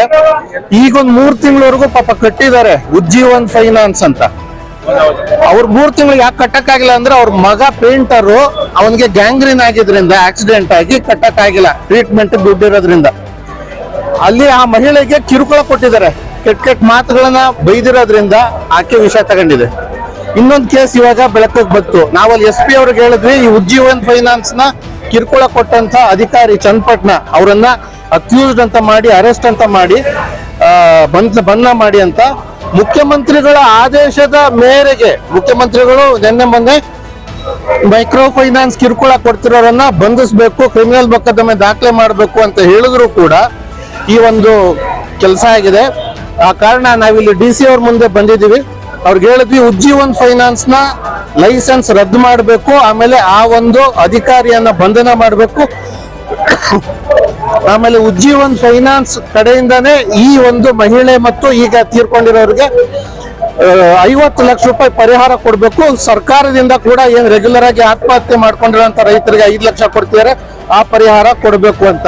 ಈ ಮೈಕ್ರೋ ಫೈನಾನ್ಸ್ ಗಳ ಒಂದು ಕಿರುಕುಳ ಸರ್ಕಾರದ ಆದೇಶದ ಮೇರೆಗೂ ಕೂಡ ಜಾರಿ ಆಗ್ತಾ ಜಾಸ್ತಿ ಆಗ್ತಿದೆ.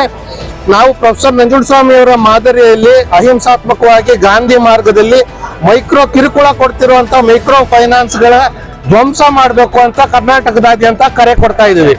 ಗಾಂಧಿ ಮಾರ್ಗದಲ್ಲಿ ಧ್ವಂಸ ಮಾಡ್ತೀವಿ, ಅವರ ಕಂಪ್ಯೂಟರ್ಗಳು ಫೈಲ್ಗಳನ್ನು ಒಡೆದಾಕುವಂತ ಕೆಲಸ ಮಾಡ್ತೀವಿ, ಜನರನ್ನು ಮುಟ್ಟೋದಿಲ್ಲ. ಇದು ಸೀರಿಯಸ್ ಆಗಿ ನಾವು ಕರ್ನಾಟಕದಾದ್ಯಂತ ಏಕೀಕರಣದ ಹಾದಿಯಲ್ಲಿದ್ದೀವಿ. 21 ರೈತ ಸಂಘಗಳು ತೆಗೆದುಕೊಂಡಿರುವಂತ ತೀರ್ಮಾನ ಆಗಿದೆ. ನಾವು ಗಾಂಧಿ ಮಾರ್ಗದಲ್ಲಿ ಮೈಕ್ರೋ ಫೈನಾನ್ಸ್ ಗಳನ್ನ ಧ್ವಂಸ ಮಾಡೇ ಮಾಡ್ತೀವಿ. ರಾಜ್ಯ ಸರ್ಕಾರ ಕೊಟ್ಟಿರುವಂತ ಆದೇಶವನ್ನ ಈ ಮೈಕ್ರೋ ಫೈನಾನ್ಸ್ ಗಳು ಉಲ್ಲಂಘನೆ ಮಾಡ್ತಿದೆ. ರಾಜ್ಯ ಸರ್ಕಾರ ಕೊಟ್ಟಿರುವಂತಹ ಆದೇಶವನ್ನ ನಾವು ಪ್ರಜೆಗಳು, ರೈತರು, ನಾವು ಇದನ್ನ ಪಾಲಿಸ್ತೀವಿ. ಈ ದಿವಸದ ಚಳವಳಿ ರಾಷ್ಟ್ರೀಕೃತ ಬ್ಯಾಂಕ್ಗಳು ಮತ್ತೆ ಮೈಕ್ರೋ ಫೈನಾನ್ಸ್ ಹಾವಳಿ ಜಾಸ್ತಿ ಆಗಿದೆ. ರಾಷ್ಟ್ರೀಕೃತ ಬ್ಯಾಂಕ್ಗಳಲ್ಲಿ ರೈತರಿಗೆ ಸರಿಯಾಗಿ ಸಾಲ ಕೊಟ್ಟಿದ್ರೆ ಮೈಕ್ರೋ ಫೈನಾನ್ಸ್ ಅವ್ರು ಕಾಲ ಆಗ್ತಿರ್ಲಿಲ್ಲ ಈ ಜಿಲ್ಲೆಗೆ. ಇವತ್ತು ಬೆಳಿಗ್ಗೆ ತಾನೇ ಮಳವಳ್ಳಿ ತಾಲೂಕು ಅಲಗೂರು ಹೋಬಳಿ ಕೊನ್ನಾಪುರ ಗ್ರಾಮದ ಪ್ರೇಮ ಅನ್ನೋ ಒಬ್ರು 59 ವರ್ಷದ ಮಹಿಳೆ ಆಸ್ಪತ್ರೆಯಲ್ಲಿ ಮಲಗಿದ್ದಾಳೆ, ಸತ್ತು. ಅವ್ರಿಗೆ ಹೋಗಿ ನಾವು ನೋಡ್ಕೊಂಡು ಸಂತಾನ ಹೇಳ್ಬಿಟ್ಟು ಬಂದಿದ್ದೇವೆ ಆ ಕುಟುಂಬದವ್ರಿಗೆ. ಅಂತ ಘಟನೆಗಳು ಈ ಜಿಲ್ಲೆನಲ್ಲಿ ಬೇಕಾದ್ರೆ ಕರೀತಾ ಇದ್ದಾವೆ. ಅವರು ಏನು ಕೋರ್ಟ್ ಸರ್ಕಾರದವರು ಹೇಳಿದ್ದಾರೆ, ಈಗ ತೀರ್ಮಾನ ತಗೊಂಡಿದೆ, ಯಾರೇ ಮೈಕ್ರೋ ಫೈನಾನ್ಸ್ ಅವರು ಯಾರು ಒತ್ತಾಯ ಮಾಡಬೇಡಿ ಅಂತ. ಆದ್ರೂ ಇವರು ಪೊಲೀಸ್ನವ್ರಿಗೆ ದುಡ್ಡು ಕೊಟ್ಕೊಂಡು ಪೊಲೀಸ್ ಮುಖಾಂತರ ಹಳ್ಳಿಗಳಿಗೆ ನುಗ್ತಾ ಇದ್ದಾರೆ. ಈಗ ನಾವು ತೀರ್ಮಾನ ತಗೋತಾ ಇದ್ದೀವಿ, ಅವ್ರು ಯಾರಾದ್ರೂ ಹಳ್ಳಿಗಳಿಗೆ ಬಂದ್ರೆ, ಹಿಂದೆ ನಾವೇನು ರೈತ ಸಂಘ ಆದಾಗ ಬೋರ್ಡ್ ಹಾಕಿದ್ವಿ, ಯಾವುದೇ ಅಧಿಕಾರಿಗಳಾಗ್ಲಿ, ಸರ್ಕಾರದ ಅಧಿಕಾರಿಗಳಾಗ್ಲಿ, ಬ್ಯಾಂಕ್ ಅವರಾಗ್ಲಿ ಹಳ್ಳಿ ಒಳಗಡೆ ಕಾಲ ಹಾಕಬಾರ್ದು ಅಂತ. ಈಗ ನಾವು ಅದೇ ಘೋಷಣೆ ಮಾಡ್ತಾ ಇದ್ದೀವಿ.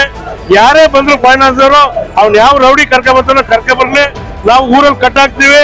ಅದ್ ಯಾರು ಬಿಡ್ಸ್ಕೊತಾನೋ ಬಿಡ್ಸ್ಕೊಳ್ಳಿ. ಮಹಿಳೆಯರ ಕೈಲಿ ಏನು ಪರ್ಕೆ ಚಳವಳಿ ಮಾಡಿಸ್ತೀವಿ, ಅವ್ರಿಗೆ ಪರ್ಕೆಲ್ ಹೊಡೆದು ಊರಿಂದ ಆಚೆ ಕಳಿಸ್ತಿದೀವಿ. ಇನ್ಮೇಲೆ ಅವ್ರೇನಾದ್ರು ಈ ಯಾರು ಮೈಕ್ರೋ ಫೈನಾನ್ಸ್ ಅವರು ಬಂದ್ರೆ ಜಿಲ್ಲಾಡಳಿತದವ್ರು ಏನ್ ಮಾಡ್ಬೇಕು, ಸರ್ಕಾರದವ್ರು ಹೇಳಿದ್ದಾರೆ ಏನ್ ಮೈಕ್ರೋ ಫೈನಾನ್ಸ್ ಪರವಾನಗಿ ಇದೆ ಅದನ್ನ ರದ್ದು ಮಾಡ್ಬೇಕು. ಅದು ರದ್ದಾದ್ಮೇಲೆ ಕೋರ್ಟ್ ಮುಖಾಂತರ ಬರ್ತಾರೆ ಇವರು. ಅದು ಪೊಲೀಸ್ನವ್ರು ಯಾರು ಬರಕ್ ಕೂಡದು. ಪೊಲೀಸ್ನವ್ರಿಗೆ ಇದೆ ಅಂತ ಹೇಳ್ತಾ ಇದ್ವಿ ನಾವು, ಗೌರವ ಕೊಟ್ಟು ಹೇಳ್ತಾ ಇದ್ವಿ. ಅವ್ರಿಗೆಲ್ಲ ಗೌರವ ಕೊಡೋದು, ಅವ್ರ ಡ್ರೆಸ್ ಗೌರವ ಕೊಡ್ತೀವಿ. ಅವ್ರವ್ರ ಜೊತೆ ಬರಕ್ ಕೂಡದು. ಮೈಕ್ರೋ ಫೈನಾನ್ಸರ್ ಜೊತೆ ಯಾವುದೇ ಪೊಲೀಸರಾಗ್ಲಿ ಊರೊಳಗೆ ಬರಕ್ ಕೂಡದು. ಬಂದ್ರು ಅವ್ರಿಗೂ ಅದೇ ಶಾಸ್ತಿ ಧಿಕ್ಕಾರಕ್ಕೂ ಊರಿಗೆ ಹೊರಗಡೆ ಹಾಕ್ತಿವಿ. ಮೈಕ್ರೋ ಫೈನಾನ್ಸ್ ಏನಾದ್ರು ಬಂದ್ರೆ ಅವ್ರನ್ನ ಕಟ್ಟಾಕ್ಬಿಟ್ಟು. ಮಸ್ಕಿ ತಾಲೂಕಿನ ತಿಮ್ಮಾಪುರ ಗ್ರಾಮದ 43 ಎಕರೆ ಅರಣ್ಯ ಭೂಮಿಯನ್ನು ಮಾದರಿ ಅರಣ್ಯ ಪ್ರದೇಶ ಹಾಗೂ ಉದ್ಯಾನವನವನ್ನಾಗಿ ಮಾಡಲು ಸಚಿವ ಈಶ್ವರ್ ಖಂಡ್ರೆಗೆ ಮನವಿ ಮಾಡಲಾಯಿತು. ಮಸ್ಕಿ ರಾಯಚೂರಿನ ಕೃಷಿ ವಿಶ್ವವಿದ್ಯಾಲಯದಲ್ಲಿ ಪರಾಮರ್ಶನಾ ಸಭೆಗೆ ಆಗಮಿಸಿದ ಮಾನ್ಯ ಅರಣ್ಯ ಜೀವಿಶಾಸ್ತ್ರಿ ಮತ್ತು ಪರಿಸರ ಖಾತೆ ಸಚಿವರಾದ ಶ್ರೀ ಈಶ್ವರ್ ಬಿ ಖಂಡ್ರೆ ಅವರನ್ನು ವನಸಿರಿ ಫೌಂಡೇಶನ್ ರಾಯಚೂರು ರಾಜ್ಯ ಘಟಕದ ವತಿಯಿಂದ ವನಸಿರಿ ಫೌಂಡೇಶನ್ ರಾಜ್ಯಾಧ್ಯಕ್ಷರಾದ ಅಮರೇಗೌಡ ಮಲ್ಲಾಪುರ್ ನೇತೃತ್ವದಲ್ಲಿ ರಾಯಚೂರು ಜಿಲ್ಲೆಯ ಮಸ್ಕಿ ತಾಲೂಕಿನ ತಿಮ್ಮಾಪುರ ಗ್ರಾಮದಲ್ಲಿ ಸರ್ವೆ ನಂಬರ್ 73/1 ಇದರಲ್ಲಿ ಒಟ್ಟು ಅರಣ್ಯ ಭೂಮಿ 43 ಎಕರೆ ಇದ್ದು ಇದನ್ನು ವನಸಿರಿ ಫೌಂಡೇಶನ್ ರಾಯಚೂರು ಹಾಗೂ ಅರಣ್ಯ ಇಲಾಖೆಯ ಸಹಯೋಗದಲ್ಲಿ ಮಾದರಿ ಅರಣ್ಯ ಪ್ರದೇಶ ಮಾಡಲು ಹಾಗೂ ಮೂಲ ಜೀವಿಗಳ ವಾಸವಾಗಿ ಮಾರ್ಪಡಿಸಲು ಜೊತೆಗೆ ಮಾದರಿ ಉದ್ಯಾನವನವನ್ನು ನಿರ್ಮಿಸಲು ಅಳಿವಿನಂಚಿನಲ್ಲಿರುವ ಪ್ರಾಣಿ ಪಕ್ಷಿಗಳು ಜಲಚರ ಜೀವಜಲಧಾರೆಗಳಿಗೆ ಆಹಾರ ಪುನರ್ವಸತಿ ಕೇಂದ್ರವಾಗಿ ಮಾಡಲು ಅರಣ್ಯ ಇಲಾಖೆ ಹಾಗೂ ವನಸಿರಿ ಫೌಂಡೇಶನ್ ಸಹಯೋಗದಲ್ಲಿ ನಿರ್ವಹಿಸಲು ಅನುಮತಿ ನೀಡಬೇಕೆಂದು ಮನವಿ ಮಾಡಿದರು. ನಂತರ ಸಸಿಗಳ ಮೇಲಿನ ದರವನ್ನು ಕಡಿಮೆಗೊಳಿಸಿದ್ದಕ್ಕಾಗಿ ಧನ್ಯವಾದಗಳನ್ನು ತಿಳಿಸಲಾಯಿತು. Virupakshaiah Swamy Salimath, Antaragange, NKS4 news, Maski. Regulate ಮಾಡ್ಲಿಕ್ಕೆ ಬರುತ್ತೇನೋ ನೋಡಿ. ಈ ಭಾಗದಲ್ಲಿ ಬೇವಿನ ಜಾಸ್ತಿ ಇದೆ. 1.5 ಲಕ್ಷ ಪ್ಲಾಂಟೇಶನ್ ಒಬ್ಬರೇ ಮಾಡ್ಯಾರ ಸೊಸೈಟಿ ಮುಖಾಂತರ. ರೇಟ್ ಕಡಿಮೆ ಬಂದಿದೆ ಸರ್. ಒಂದು ಹೇಳಿದಾಗ ಇದೊಂದು ಸರ್ ದಯವಿಟ್ಟು, ಯಾಕಂದ್ರೆ ಬೇವಿನ ಡೆಲಿಕೇಟ್ ಕೆಲ ಹಂತದಲ್ಲಿ ಕೊಡಲ್ಲ, ಟ್ರಾನ್ಸಿಟ್ ಪರ್ಮಿಷನ್ ಕೊಡಲ್ಲ, ಇವೆಲ್ಲ ಪ್ರಾಬ್ಲಮ್ಸ್ ಇದೆ. ನೋಡ್ತೀನಿ. ಸಿಂಧನೂರಿನಲ್ಲಿ ಬಿ ಶ್ರೀರಾಮುಲುಗೆ ಅವಹೇಳನ ಹೇಳಿಕೆ ಖಂಡಿಸಿ ವಾಲ್ಮೀಕಿ ಸಮಾಜ ಕ್ಷಮೆಗೆ ಆಗ್ರಹ.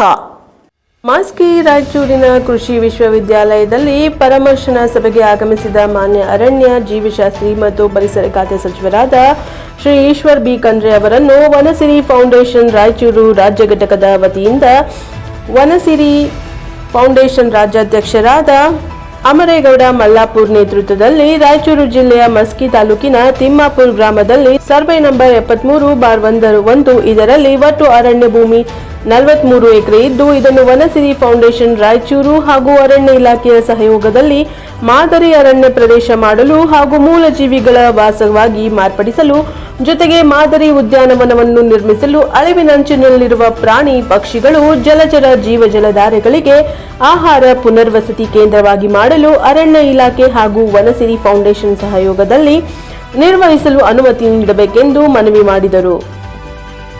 ನಂತರ ಸಸಿಗಳ ಮೇಲಿನ ದರವನ್ನು ಕಡಿಮೆಗೊಳಿಸಿದ್ದಕ್ಕಾಗಿ ಧನ್ಯವಾದಗಳನ್ನು ತಿಳಿಸಲಾಯಿತು. Virupakshaiah Swamy Salimath, Antaragange, NKS4 news, Maski.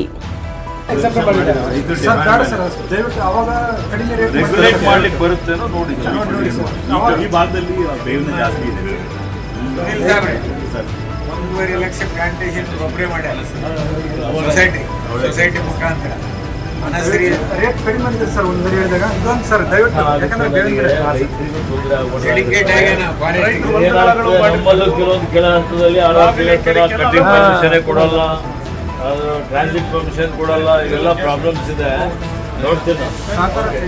ಮಸ್ಕಿಯಲ್ಲಿ ರಾಷ್ಟ್ರಾದ್ಯಂತ 100 ದಿನಗಳ ಜಿಲ್ಲಾ ಆರೋಗ್ಯ ಮತ್ತು ಕುಟುಂಬ ಕಲ್ಯಾಣ ಕ್ಷಯ ಮುಕ್ತ ಅಭಿಯಾನ ಕಾರ್ಯಕ್ರಮ. ರಾಷ್ಟ್ರಾದ್ಯಂತ 3 ದಿನಗಳ ಜಿಲ್ಲಾ ಆರೋಗ್ಯ ಮತ್ತು ಕುಟುಂಬ ಕಲ್ಯಾಣ ಕ್ಷಯ ಮುಕ್ತ ಅಭಿಯಾನ ಕಾರ್ಯಕ್ರಮವನ್ನು ಇಲಾಖೆ ವತಿಯಿಂದ ಕೇಂದ್ರ ಸರ್ಕಾರದ ಆದೇಶದಂತೆ ರಾಷ್ಟ್ರಾದ್ಯಂತ 100 ದಿನಗಳ ಕ್ಷಯ ಮುಕ್ತ ಅಭಿಯಾನ ಕಾರ್ಯಕ್ರಮವನ್ನು ಪ್ರಾಥಮಿಕ ಆರೋಗ್ಯ ಕೇಂದ್ರ ಬಳಗಾನೂರು ಪಟ್ಟಣದ ಸರ್ಕಾರಿ ಪ್ರೌಢಶಾಲೆಯಲ್ಲಿ ಹಮ್ಮಿಕೊಳ್ಳಲಾಯಿತು. ವೈದ್ಯಾಧಿಕಾರಿಯಾದಂತಹ ಡಾಕ್ಟರ್ ದೌಲ್ಸಾಬ್ ಮುದ್ದಾಪುರ್ ಮಾತನಾಡಿ 100 ದಿನಗಳ ಕ್ಷಯ ಮುಕ್ತ ಅಭಿಯಾನವು ಪ್ರತಿ ಗ್ರಾಮಗಳಲ್ಲಿ ನಡೆಯುತ್ತಿದ್ದು ಆರೋಗ್ಯ ಇಲಾಖೆ ಸಿಬ್ಬಂದಿ, ಸಾರ್ವಜನಿಕರು, ಶಿಕ್ಷಣ ಇಲಾಖೆ, ಇತರ ಇಲಾಖೆಗಳ ಸಹಕಾರ ನೀಡಲು ಕೋರಿದರು. ಕ್ಷಯ ರೋಗದ ಲಕ್ಷಣಗಳು 14 ದಿವಸ ಮೇಲ್ಪಟ್ಟು ಕೆಮ್ಮು, ಕಫದಲ್ಲಿ ರಕ್ತ, ಸಂಜೆ ವೇಳೆ ಜ್ವರ, ರಾತ್ರಿ ವೇಳೆ ಬೆವರುವುದು, ಎದೆ ನೋವು, ತೂಕ ಕಡಿಮೆಯಾಗುವುದು ಮತ್ತು ಹಸಿವಾಗದಿರುವುದು, ದೇಹದ ಕೆಲ ಭಾಗಗಳಲ್ಲಿ ಗಂಟು ಕಾಣಿಸಿಕೊಳ್ಳುವುದು ಹಾಗೂ ಸುಸ್ತು ಮತ್ತು ಈ ಲಕ್ಷಣಗಳು ಇರುವವರು ಮತ್ತು 60 ವರ್ಷ ಮೇಲ್ಪಟ್ಟ ನಾಗರಿಕರು, ಅಪೌಷ್ಟಿಕತೆಯಿಂದ ಬಳಲುತ್ತಿರುವ ಮಕ್ಕಳು, ಮಧುಮೇಹ ಕಾಯಿಲೆ ಇರುವವರು, ಕ್ಯಾನ್ಸರ್ ಇರುವವರು, ಧೂಮಪಾನಿಗಳು, ಮದ್ಯಪಾನಿಗಳು, ತಂಬಾಕು ಸೇವಿಸುವವರು, ಗಣಿಗಾರಿಕೆಯಲ್ಲೂ ಮತ್ತು ಕಲ್ಲು ಕ್ವಾರಿಗಳಲ್ಲಿ ಕೆಲಸ ಮಾಡುವವರು, ಹತ್ತಿ ಜೀನ್ಗಳಲ್ಲಿ ಕೆಲಸ ಮಾಡುವವರು, ಕಟ್ಟಡ ಕಾರ್ಮಿಕರು, ಇಟ್ಟಿಗೆ ಬಟ್ಟಿ ಕಾರ್ಮಿಕರು ತಪ್ಪದೆ ತಮ್ಮ ಆರೋಗ್ಯವನ್ನು ಪರೀಕ್ಷೆ ಮಾಡಿಸಿಕೊಳ್ಳತಕ್ಕದ್ದು. ಸರ್ಕಾರದ ವತಿಯಿಂದ ಸಿಗುವ ಉಚಿತ ತಪಾಸಣೆ ಹಾಗೂ ಚಿಕಿತ್ಸೆ ಹಾಗೂ ಪೌಷ್ಟಿಕ ಆಹಾರದ ಸಲುವಾಗಿ ಕೊಡುವ ಗೌರವಧನದ ಪ್ರಯೋಜನ ಪಡೆದುಕೊಂಡು ಕ್ಷಯ ಮುಕ್ತ ರಾಷ್ಟ್ರ ಮಾಡಲು ಸಹಕರಿಸಬೇಕೆಂದು ತಿಳಿಸಿದರು. ಈ ಸಂದರ್ಭದಲ್ಲಿ ಶ್ರೀ ಬಸಯ್ಯ ಜಿಲ್ಲಾ ಉಪ ಆರೋಗ್ಯ ಶಿಕ್ಷಣಾಧಿಕಾರಿಗಳು ಮಾತನಾಡಿ, ಪ್ರಾಥಮಿಕ ಹಂತದಲ್ಲಿಯೇ ಕ್ಷಯ ರೋಗ ಪತ್ತೆ ಹಚ್ಚಿ ಚಿಕಿತ್ಸೆ ಪಡೆದರೆ ಕ್ಷಯ ಮುಕ್ತ ರಾಷ್ಟ್ರ ಮಾಡುವಲ್ಲಿ ಸಂದೇಹವಿಲ್ಲ ಎಂದು ತಿಳಿಸಿದರು. ಪ್ರಕರಣ ಕಂಡು ಬಂದಲ್ಲಿ ಸಂಪೂರ್ಣ ಚಿಕಿತ್ಸೆಯನ್ನು ಪಡೆದುಕೊಳ್ಳಲು ತಿಳಿಸಿದರು. Virupakshaiah Salimath, Antaragange, NKS4 news, Maski. ಮಾನ್ವಿಯಲ್ಲಿ ಧೂಳು ಮುಕ್ತ ಮಾಡುವಂತೆ ಕೋನಾಪುರ ಪೇಟೆಯ ನಿವಾಸಿಗಳಿಂದ ಪ್ರತಿಭಟನೆ ಜರುಗಿತು. ಮಾನ್ವಿ ಪಟ್ಟಣದ ಕೋನಾಪುರ ಪೇಟೆಯಲ್ಲಿ 24 ಗಂಟೆಯೂ ಹೆಚ್ಚಿದ ಟಿಪ್ಪರ್ಗಳ ಹಾವಳಿ. ಧೂಳು ಮುಕ್ತ ಮಾಡುವಂತೆ ಕೋನಾಪುರ ಪೇಟೆಯ ನಿವಾಸಿಗಳಿಂದ ಪ್ರತಿಭಟನೆ.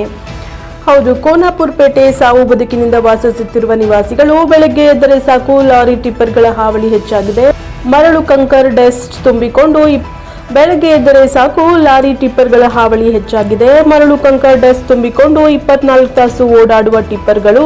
ಹಣ್ಣು, ತರಕಾರಿ, ಹೋಟೆಲ್, ಕಿರಾಣಿ, ಮಟನ್ ಶಾಪ್, ಮನೆಯಲ್ಲಿ ಎಲ್ಲಿ ನೋಡಿದರೂ ಧೂಳಿನ ಸಮಸ್ಯೆ. ಚಿಕ್ಕ ಮಕ್ಕಳಿಗೆ ಅಲರ್ಜಿ, ಅಸ್ತಮಾ, ಟಿಬಿ, ಕ್ಯಾನ್ಸರ್ ಇತರ ರೋಗಗಳ ಮಧ್ಯೆ ಬದುಕುತ್ತಿರುವ ಕೋನಾಪುರ ಪೇಟೆ ನಿವಾಸಿಗಳು ಧೂಳು ಮುಕ್ತ ಮಾಡಬೇಕು ಎಂದು ಆಗ್ರಹಿಸಿ ಕೋನಾಪುರ ಪೇಟೆಯ ನಿವಾಸಿಗಳು ರಸ್ತೆ ತಡೆ ನಡೆಸಿ ಪ್ರತಿಭಟನೆ ನಡೆಸಿದರು.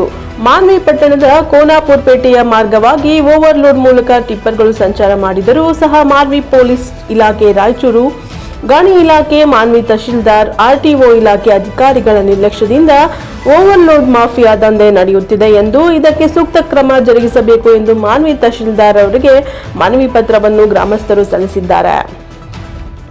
MD Gauss, NKS TV4 Manvi.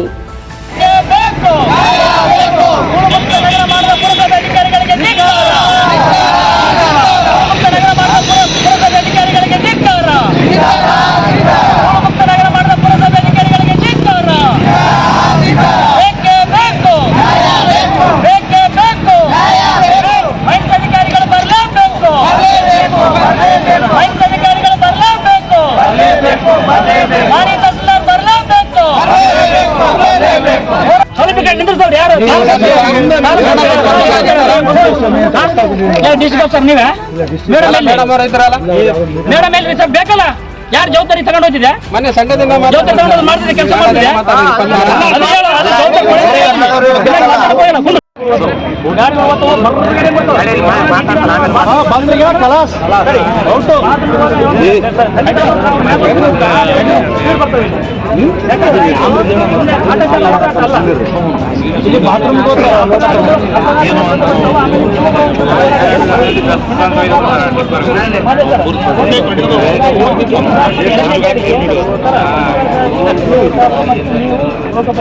ನಾವು ಇಲ್ಲಿ ಬರ್ತಕ್ಕಂಥ ಉಸಿಗಿನ ಗಾಡಿಗಳು, ಮಿಲ್ ಗಾಡಿಗಳು ಬೇರೆ ಮಾರ್ಗವಾಗಿ ಮಾಡಬೇಕಂತ ನಮ್ಮದೊಂದು ಬೇಡಿಕೆ. ಅದ್ರ ಬಗ್ಗೆ ತಾವೇನು ಹೇಳ್ತಾರೆ?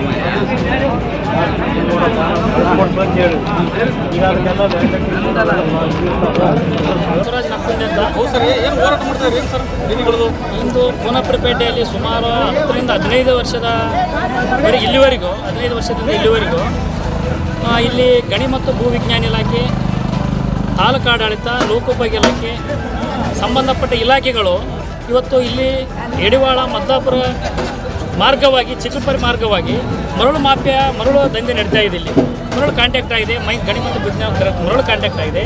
ಇದುವರೆಗೆ ಆದರೂ ಅವರು ಯಾವುದೇ ಕೋನಪೇಟೆಯಲ್ಲಿ ಇರ್ತಕ್ಕಂಥ ಸುಮಾರು 2 ಕಿಲೋಮೀಟರ್ ದೂರದಲ್ಲಿರ್ತಕ್ಕಂಥ ಈ ಧೂಳು, ಈ ಮನೆಗಳು, ಈ ಹೋಟೆಲ್ಗಳಲ್ಲಿ, ಮಾಂಸದ ಅಂಗಡಿಗಳಲ್ಲಿ, ಮನೆಗಳಲ್ಲಿ ಏನು ಧೂಳು ಬರ್ತಾ ಇದೆ, ಆ ಧೂಳನ್ನ ಕಂಟ್ರೋಲ್ ಮಾಡ್ತಕ್ಕಂಥ ಜವಾಬ್ದಾರಿ ಹೊರತಕ್ಕಂಥ ಅಧಿಕಾರಿಗಳು ಇವತ್ತು ಆ ಧೂಳನ್ನು ಕಂಟ್ರೋಲ್ ಮಾಡ್ತಾ ಇಲ್ಲ. ಹಾಗಾಗಿ ನಮ್ಮ ಒಂದು ಹೋರಾಟದ ಬೇಡಿಕೆ ಏನಂತಂದರೆ, ಇಲ್ಲಿ ಸುಮಾರು ಬೆಳಗ್ಗೆ 8 ಗಂಟೆಯಿಂದ 9 ಗಂಟೆವರೆಗೆ ಶಾಲೆ ಮಕ್ಕಳು, ಹಾಸ್ಟೆಲ್ ಮಕ್ಕಳು ಎಲ್ಲ ಓಡಾಡ್ತಾ ಇರ್ತಾರೆ. ಆಮೇಲೆ ಹಾಸ್ಟೆಲ್ ಇದೆ, ಗರ್ಭಿಣಿ ಮಕ್ಕಳು, ರೋಗ ರುಜಿ ಬರ್ತಕ್ಕಂಥ ಎಲ್ಲ ಪೇಷಂಟ್ಗಳು ಈ ರೋಡಲ್ಲಿ ಓಡಾಡ್ತಾರಿಂದ ಈ ಸುಮಾರು 20 ರಿಂದ 30 ಬೆಳಗ್ಗೆಯಿಂದ ಸಾಯಂಕಾಲವರೆಗೆ ದೊಡ್ಡ ಟಾರಸ್ ಲಾರಿಗಳು ಮತ್ತು ಮಿಲ್ಸ್ ಅಂಗಡಿ ಲಾರಿಗಳೆಲ್ಲ ಓಡಾಡ್ತಾ ಇದ್ದರಿಂದ ಇಲ್ಲಿ ಬರ್ತಕ್ಕಂಥ ಮಕ್ಕಳು, ಶಾಲೆ ಮಕ್ಕಳು ಏನು ಓಡಾಡಿದ ಟೈಮ್ದಲ್ಲಿ ಅಪಘಾತದಲ್ಲಿ ಈಡಾಗುವಂಥ ಸಂಭವ ಇದೆ. ಹಾಗಾಗಿ ಈ ಹೋರಾಟದ ಉದ್ದೇಶ ಏನಂತಂದರೆ, ಡೈಲಿ ವಾರದಲ್ಲಿ 4 ಸಲ ಧೂಳು ಮುಕ್ತ ಕೋನಪೇಟೆ ಮಾಡಬೇಕು, ಧೂಳು ಕ್ಲೀನ್ ಮಾಡಬೇಕು, ಮತ್ತು ದಿನಾಲೂ 4 ಸಾರಿ ಈ ರೋಡಿಗೆ ನೀರು ಹೊಡೆಯುವಂಥ ವ್ಯವಸ್ಥೆ ಆಗಬೇಕು ಸಂಬಂಧಪಟ್ಟ ಅಧಿಕಾರಿಗಳು. ಒಂದು ವೇಳೆ ಈ ಅಧಿಕಾರಿಗಳು ನಮ್ಮ ಬೇಡಿಕೆಗಳಿಗೆ ಈಡೇರಿಸದಿದ್ದರೆ ಹಗಲು ರಾತ್ರಿ ಅಹೋರಾತ್ರಿ ಧರಣ ಮಾಡ್ತಕ್ಕಂಥದ್ದು ಈ ಒಂದು ಸ್ಥಳೀಯ ನಿವಾಸಿಗಳ ಬೇಡಿಕೆ ಆಗಿದೆ.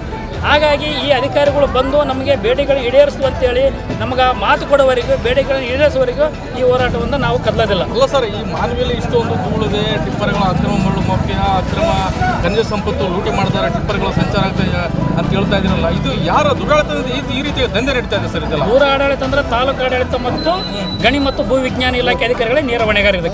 ಇದಕ್ಕೆ ರಾಯಲ್ಟಿ ಕೊಡಬೇಕಂದ್ರೆ ಕೆಲವೊಂದು ರೂಲ್ಸ್ಗಳಿದೆ, ನಿಯಮಗಳಿದೆ. ಬೆಳಿಗ್ಗೆ 7 ಗಂಟೆಯಿಂದ 8, 9, 10 ಗಂಟೆ ಒಳಗೆ ರಾಯಲ್ಟಿ ಕೊಡಬೇಕು. ಸಾಯಂಕಾಲ 5 ರಿಂದ 6, 9 ಗಂಟೆ ರಾಯಲ್ಟಿ ಕೊಡಬೇಕು. ಇಲ್ಲಿ ರಾಯಲ್ಟಿ ಇಲ್ಲದೆ ಹಗಲು ರಾತ್ರಿ ಹೊಡ್ತಾ ಇದೆ. ಮತ್ತೆ ಈ ರೀತಿ ಆದ್ರೆ ಮತ್ತೆ ಇಲ್ಲಿ ದುರಾಡಳಿತ ವ್ಯವಸ್ಥೆ ಏನು ಸರ್? ಸರ್ಕಾರ ಇದೇನಾ ಅಥವಾ ಇಲ್ಲಿ ಮಾನವಿಯಲ್ಲಿ ಕಾನೂನು ಪ್ರತ್ಯೇಕವಾಗಿದೆ ಸರ್? ಪ್ರತ್ಯೇಕವಾದ ಕಾನೂನು ಮಾನವಿಯಲ್ಲಿ ಮರಳು ಮಾಫಿಯಾ ದಂಧೆಗೆ ಸಾಥ್ ಕೊಡ್ತಕ್ಕಂಥ ಅಧಿಕಾರ ಹೊಂದಿದ್ದಾರೆ. ಇವತ್ತು ಮರಳು ಮಾಫಿಯಾಕ್ಕೆ ತಹಸೀಲ್ದಾರ್ ಆಗಿರ್ಬೋದು, ಗಣಿ ಮತ್ತು ಭೂವಿಜ್ಞಾನ ಇಲಾಖೆ ಆಗಿರ್ಬೋದು, ಪೊಲೀಸ್ ಇಲಾಖೆ ಆಗಿರ್ಬೋದು, ಲೋಕೋಪಯೋಗಿ ಇಲಾಖೆ ಅಧಿಕಾರಿಗಳು, ಜವಾಬ್ದಾರಿ ಇರ್ತಕ್ಕಂಥ ಅಧಿಕಾರಿಗಳೇ ಈ ಮರಳು ಮಾಫಿಯವರಿಗೆ ಸಾಥ್ ಕೊಡ್ತಾ ಇದ್ದಾರೆ. ಹಾಗಾಗಿ ಇಲ್ಲಿ ಕೋನಪೇಟೆಯಲ್ಲಿ ಧೂಳದಿಂದ ಕೆಲವೊಂದು ಅಸ್ತಮ ರೋಗ ಬರ್ತಾ ಇದೆ, ದಮ್ಮು ಕೆಮ್ಮು ಬರ್ತಕ್ಕಂಥ ಎಷ್ಟೋ ಜನರು ದವಾಖಾನೆಗಳಿಗೆ ಅಡ್ಮಿಟ್ ಆಗಿದ್ದಾರೆ. ಇಲ್ಲಿವರೆಗೆ ಅವರಿಗೆ ವಾಸಿಯಾಗಿಲ್ಲ. ಈ ಆತದರ ವೃದ್ಧರು, ವಯಸ್ಸಾದ ಮಹಿಳೆಯರು ಮತ್ತು ಮುದುಕರು ಏನು ಮಾಡ್ತಾರೆ, ಆ ದಮ್ಮಿನಿಂದ ಅಸ್ತಮದಿಂದ ಸಾಯುವಂಥ ಪರಿಸ್ಥಿತಿ ಬಂದಿದೆ. ಮಕ್ಕಳಿಗೆ ಕೂಡ ಧೂಳಿಂದ ಮಾಡುವಂಥ ವ್ಯವಸ್ಥೆ ಬಂದಿದೆ. ಹಾಗಾಗಿ ಹೋರಾಟಕ್ಕೆ ಪ್ರತಿಯೊಬ್ಬ ನಾಗರಿಕರು, ಇವತ್ತು ಸ್ಥಳೀಯರು ಬೆಂಬಲವನ್ನು ಕೊಟ್ಟಿದ್ದಾರೆ. ಹಾಗಾಗಿ ಬೆಂಬಲ ಕೊಟ್ಟಂಥ ಎಲ್ಲರಿಗೆ, ಬೆಂಬಲ ಕೊಟ್ಟಂಥ ಎಲ್ಲ ಹೋರಾಟಗಾರರಿಗೆ ಮತ್ತು ಈ ಬರ್ತಂಥ ಅಧಿಕಾರಿಗಳು ಬರ್ತವಂತ ಹೇಳಿದ್ದಾರೆ. ಆ ಬರ್ತವಂಥ ಅಧಿಕಾರಿಗಳು ನಮ್ಮ ಸಮ್ಮುಖದಲ್ಲಿ ನಮ್ಮ ಬೇಡಿಕೆ ಈಡೇರಿಸಿದ್ರೆ ಮಾತ್ರ ಹೋರಾಟ ಕೈಬಿಡ್ತೀವಿ, ಇಲ್ಲಾಂದ್ರೆ ಮುಂದುವರಿಸ್ತೀವಿ. ಕೋನಪೇಟೆಯ ನಾಗರಿಕರ ಪರವಾಗಿ ಮಾತಾಡೋದೇನೆಂದರೆ, ಇಲ್ಲಿ ರಾಜ್ಯ ಹೆದ್ದಾರಿ ಇದು ಮಾನ್ವಿ ಟು ರಾಮದುರ್ಗ, ಆದರೂ ಕೂಡ ಯಾವುದೇ ಬದಲಾವಣೆ ಆಗಿಲ್ಲ.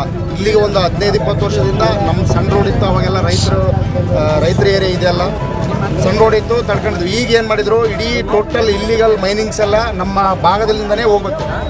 ಪ್ರತಿಯೊಂದು ಏನೇ ಆಗಲಿ, ಒಂದು ಭತ್ತ ಹೋಗ್ಬೇಕು, ಒಂದು ಉಸುಗು ಹೋಗ್ಬೇಕು, ಕಂಕರ್ ಹೋಗ್ಬೇಕು, ಮರಾಮ ಹೋಗ್ಬೇಕು, ಯಾವುದೇ ಒಂದು ಇದು ಹೋಗ್ಬೇಕಂದ್ರೆ ಇಲ್ಲಿ ಕೋನವರಬೇಡ್ಲಿಂದನೇ ಹೋಗ್ಬೇಕು. ಆದರೆ ಈ ಕೋನವರಬೇಡ್ಲಿಂದ ಅಭಿವೃದ್ಧಿ ಮಾಡೋಕ್ಕೆ ಯಾವ ರಾಜಕಾರಣಿಗಳಾಯಿತು, ಯಾವ ಅಧಿಕಾರಿಗಳಾಯಿತು ಮನಸೋ ಇಚ್ಛೆಯಿಂದ ಇಲ್ಲಿ ಅಭಿವೃದ್ಧಿ ಮಾಡ್ತಾ ಇಲ್ಲ. ಏನು ಮೊದಲಿನಿಂದ ಏನಿದೆ ಅದೇ ರೀತಿಯಾಗಿ ವಾತಾವರಣ ಇಲ್ಲಿದೆ.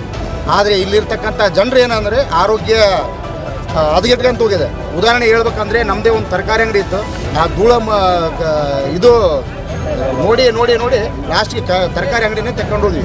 ಯಾಕಂದ್ರೆ ಆ ಧೂಳದಿಂದ ಕುಂತು ಜನರು ಏನಂತಾರೆ, ಒಳ್ಳೆಪ್ಪ ತರಕಾರಿ ಅಂತ. ಆ ರೀತಿ ವಾತಾವರಣ ಸೃಷ್ಟಿಯಾಗಿಬಿಟ್ಟದ. ಅದರೊಳಗೆ ನಮ್ಮಪ್ಪನ 2 ದಿನ ಕುಂದಿಸಿದ್ವಿ. ಅಸ್ತಮ ಪೇಷಂಟ್ ಬಂದಾಗಲಿಂದ ನಮ್ಮಪ್ಪನ ಹಾಸ್ಪಿಟ್ಲಿಗೆ ಹಾಕೊಂಡು ಭಾಳ ತೊಂದರೆ ಅನುಭವಿಸಿದ್ವಿ. ಈ ರೀತಿ ಸಮಸ್ಯೆ ಉಂಟಾಗ್ಯದ. ಅಲ್ಲ ಸರ್, ಈ ರೀತಿ ಆಗ್ತದೆ ಸರ್ಕಾರ ಏನು ಮಾಡ್ತದೆ, ಇಲ್ಲಿನ ಅಧಿಕಾರಿಗಳು ಏನು ಮಾಡ್ತಿದ್ದಾರೆ, ಶಾಸಕರು ಏನು ಮಾಡ್ತಿದ್ದಾರೆ ಇಲ್ಲೆಲ್ಲ? ಏನಿಲ್ಲ ಸರ್, ಅಧಿಕಾರಿಗಳು ಕೆಲವೊಬ್ಬರು ರಾಜಕಾರಣಿಗಳು ಮಾತು ಕೇಳ್ತಾರೆ, ಅಲ್ಲಿಗೆ ಸರಿ ಮಾಡ್ತಾರೆ. ಮತ್ತೆ ಅದು ಏನು ಯಥಾಸ್ಥಿತಿ ತದ ಪ್ರಜೆ ತಮ್ಮ ತಾವು ಕೆಲಸ ಮಾಡ್ಕೊಂಡು ಹೋಗ್ತಾರೆ. ಅಲ್ಲ, ಈ ರೀತಿ ಆದ್ರೆ ಮತ್ತೆ ಜನರಿಗೆ ಮತ್ತೆ ಅಸ್ತಮ ಮತ್ತು ನಾನಾ ರೀತಿಯ ಕಾಯಿಲೆಗಳು, ವೃದ್ಧರಿಗೆ, ಮಕ್ಕಳಿಗೆ ಈ ರೀತಿ ತೊಂದರೆ ಆದರೆ ಅನಾಹುತ ಆದ್ರೆ ಇದಕ್ಕೆ ಸರ್ಕಾರ ಇದೆನಾ ಅಥವಾ ಅದಕ್ಕೆ ನೇರವಾಗಿ ಶಾಸಕರು ಮತ್ತೆ ಅಧಿಕಾರಿಗಳೇ ನೇರ ಹೊಣೆ. ಅದಕ್ಕೆ ಯಾರು ಸರ್ ಶಾಸಕರು ಅಂಪಯ್ಯ ನಾಯಕ್ ಅವರು. ಮತ್ತೆ ಅವ್ರಿಗೆ ಕಾಳಜಿ ಇಲ್ವಾ ಸರ್ ಜನರ ಬಗ್ಗೆ ಕಾಳಜಿ ಇದ್ದಪ್ಪ ಅಂದ್ರೆ ಆಲ್ರೆಡಿ ಬೇರೆ ಮಾರ್ಗವಾಗಿ ಟಿಪ್ಪರ್ಗಳಿಗೆ ವ್ಯವಸ್ಥೆ ಮಾಡ್ತಿದ್ರು. ಯಾಕಂದ್ರೆ ಇಲ್ಲಿ ನಾವು ಅನುಭವಿಸೋದು, ಅವ್ರಿರೋದು ಹಳ್ಳಿಯಲ್ಲಿ, ಜಿಲ್ಲೆಯಲ್ಲಿ, ನಾವಿರೋದು ಇಲ್ಲಿ. ಹಿಂಗಾದ್ರೆ ಮತ್ತೆ ಕ್ಷೇತ್ರ ಜನರ ಸಮಸ್ಯೆ ಕೇಳಬೇಕಲ್ಲ ಸರ್? ಕ್ಷೇತ್ರದ ಸಮಸ್ಯೆ ಕೇಳಲೇಬೇಕು. ಅವರು ಕೇಳಾರ್ದಾಗ ಏನು ಮಾಡೋಕ್ಕಾಗ್ತದೆ? ನಾವು ಹೇಳಿ 2-3 ಸತಿ ಮನವಿಯಲ್ಲಿ ಲೆಟ್ರ್ ಕೊಟ್ಟು, ಈಗ 5-6 ವರ್ಷದಿಂದ ಲೆಟ್ರ್ ಕೊಟ್ಟು ಏನೋ ಎಲ್ಲ ವ್ಯವಸ್ಥೆ ಏನು ಮಾಡಿದ್ರು ಅವರು ಸ್ಪಂದಿಸ್ತಾ ಇಲ್ಲ ಸರಿಯಾಗಿ. ಮತ್ತೆ ಹಿಂಗಾದ್ರೆ ಹೆಂಗ್ ಸರ್ ಜನರು ಸಾಯ್ಲ? ಅವರು ಎಲ್ಲದಕ್ಕೂ ರೆಡಿ ಇದ್ದಾರೆ ಸರ್. ಅವ್ರು ಇದ್ದವರು, ನಾವು ಬಡವರು, ನಾವೇ ದುಡ್ಕೊಂಡು ತಿಂಬೋರು ಇಲ್ಲೆಲ್ಲ 24 ಸರ್. ನಮ್ಮ ಮಕ್ಕಳಿಗೆ ಶಾಲೆಗೆ ಕಳಿಸ್ಬೇಕಂದ್ರೆ ಇವತ್ತು ಭಾಳ ಆಲೋಚನೆ ಮಾಡಕತ್ತೀವಿ. ಯಾಕಂದ್ರೆ ಈ ಒಂದು ರಾಜ್ಯ ಹೆದ್ದಾರಿ, ರಾಷ್ಟ್ರೀಯ ಹೆದ್ದಾರಿ ಐತಿಲ್ಲೋ, ಬಟ್ ಈ ನಮ್ಮ ರಾಜ್ಯ ಹೆದ್ದಾರಿಯಾಗ ಅಷ್ಟು ದಟ್ಟವಾದ ವಾಹನಗಳು ತಿರುಗಾಡ್ತಾವೆ, ಭಾರಿ ಗಾತ್ರದ ವಾಹನಗಳು ತಿರುಗಾಡ್ತಾವೆ. ಮತ್ತೆ ಅಲ್ಲ ಸರ್, ಎಷ್ಟೊಂದು ಸಮಸ್ಯೆ ಮೇಲೆ ಮತ್ತೆ ಅಧಿಕಾರಿಗಳು ಏನಂತ ಹೇಳ್ತಿದ್ದಾರೆ? ನಿಮ್ಮ ಬೇಡಿಕೆ ಅಂತ ಸರ್ ಈಗ? ಸರ್ ನಮ್ಮ ಬೇಡಿಕೆ ಅಂಬದು ಏನಿಲ್ಲ, ನಮ್ಮ ದಾರಿ ನಮಗೆ ರೈತರ ದಾರಿನ ರೈತರು ಬಿಟ್ಕೊಡ್ಬಿಡ್ರಿ. ನೀವು ಬೇಕಿದ್ರೆ ಯಾವ್ದಾರು ಭಾರಿ ಗಾತ್ರ ವಾಹನಗಳಿಗೆ ಬೇರೆ ದಾರಿನ ಮಾಡಿಕೊಡ್ರಿ. ಟಿಪ್ಪರ್ಗಳು ಅದೇ ಮತ್ತೆ ಬೇರೆ ಮಾರ್ಗ ಅಂದ್ರೆ ಅದನ್ನೇ ಬೈಪಾಸ್ ಮಾಡಿಕೊಡ್ರಿ. ಆದ್ಮೇಲೆ ಇಲ್ಲಿ ಗೋತ್ರಾದ ವಾಹನಗಳು ಏನಂದ್ರೆ ಹೇಳಿದ್ನಲ್ಲ ಸರ್, ದೊಡ್ಡ ಟಿಪ್ಪರ್ಗಳು ಏನು ಮತ್ತೆ ಇದು ಯಾವುದು ಸಿಂಧನೂರಿನಲ್ಲಿ ಜಾಲಿಹಾಳ್ ಗ್ರಾಮದಲ್ಲಿ ಎನ್ಎಸ್ಐಸಿ ಸಂಸ್ಥೆ ವತಿಯಿಂದ ಜಾಗೃತಿ ಕಾರ್ಯಕ್ರಮ ಜರುಗಿತು. ಜಾಲಿಹಾಳ್ ಗ್ರಾಮದಲ್ಲಿ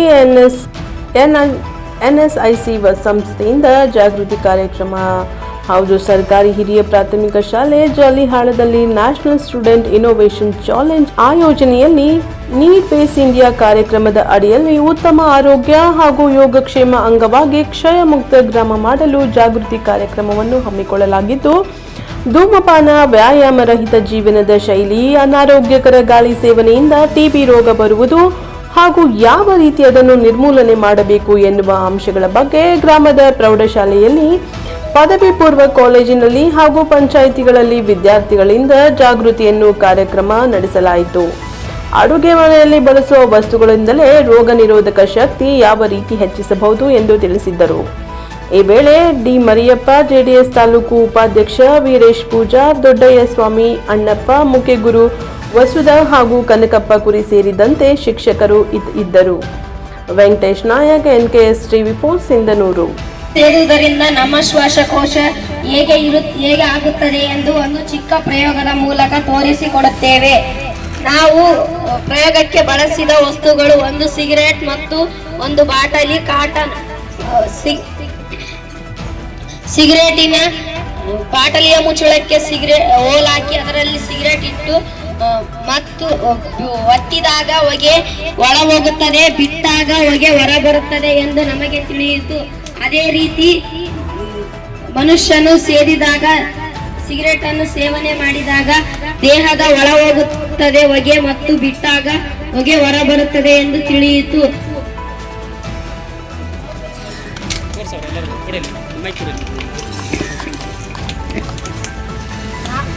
ಒಂದು ಸಿಗರೇಟಿನಿಂದ ನಮ್ಮ ಶ್ವಾಸಕೋಶ ಈ ರೀತಿ ಆಗುತ್ತದೆ, ಬಣ್ಣ ಬದಲಾಗುತ್ತದೆ.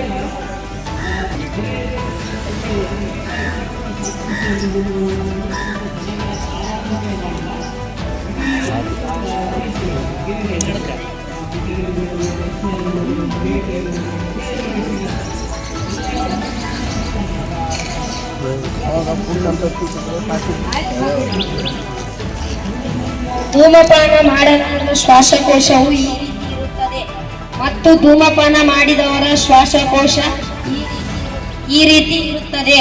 ಅನಾರೋಗ್ಯ ಪೀಡಿತ ಶ್ವಾಸಕೋಶ, ಆರೋಗ್ಯವಂತ ಶ್ವಾಸಕೋಶ. ಇಷ್ಟು ಹೇಳಲು ಅವಕಾಶ ಮಾಡಿಕೊಟ್ಟ ನಿಮ್ಮೆಲ್ಲರಿಗೂ ಧನ್ಯವಾದಗಳು. ಬಿಡದಿರಿ, ಧೂಮಪಾನ ಮಾಡಲು ಬಿಡದಿರಿ. ವೈಯಕ್ತಿಕ ಸ್ವಚ್ಛತೆಯನ್ನು ಕಾಪಾಡಿ. ನಿಮ್ಮ ಆರೋಗ್ಯ ನಿಮ್ಮ ಕೈ. ಇದಿಷ್ಟು ಈ ದಿನದ ಪ್ರಮುಖ ಸುದ್ದಿಗಳ ನ್ಯೂಸ್ ಬುಲೆಟಿನ್. ನಿರಂತರ ಸುದ್ದಿಗಾಗಿ ನೋಡ್ತಾ ಇರಿ NKS TV4, ಇದು ನಿರಂತರ ಕಾರ್ಯಪಡೆ.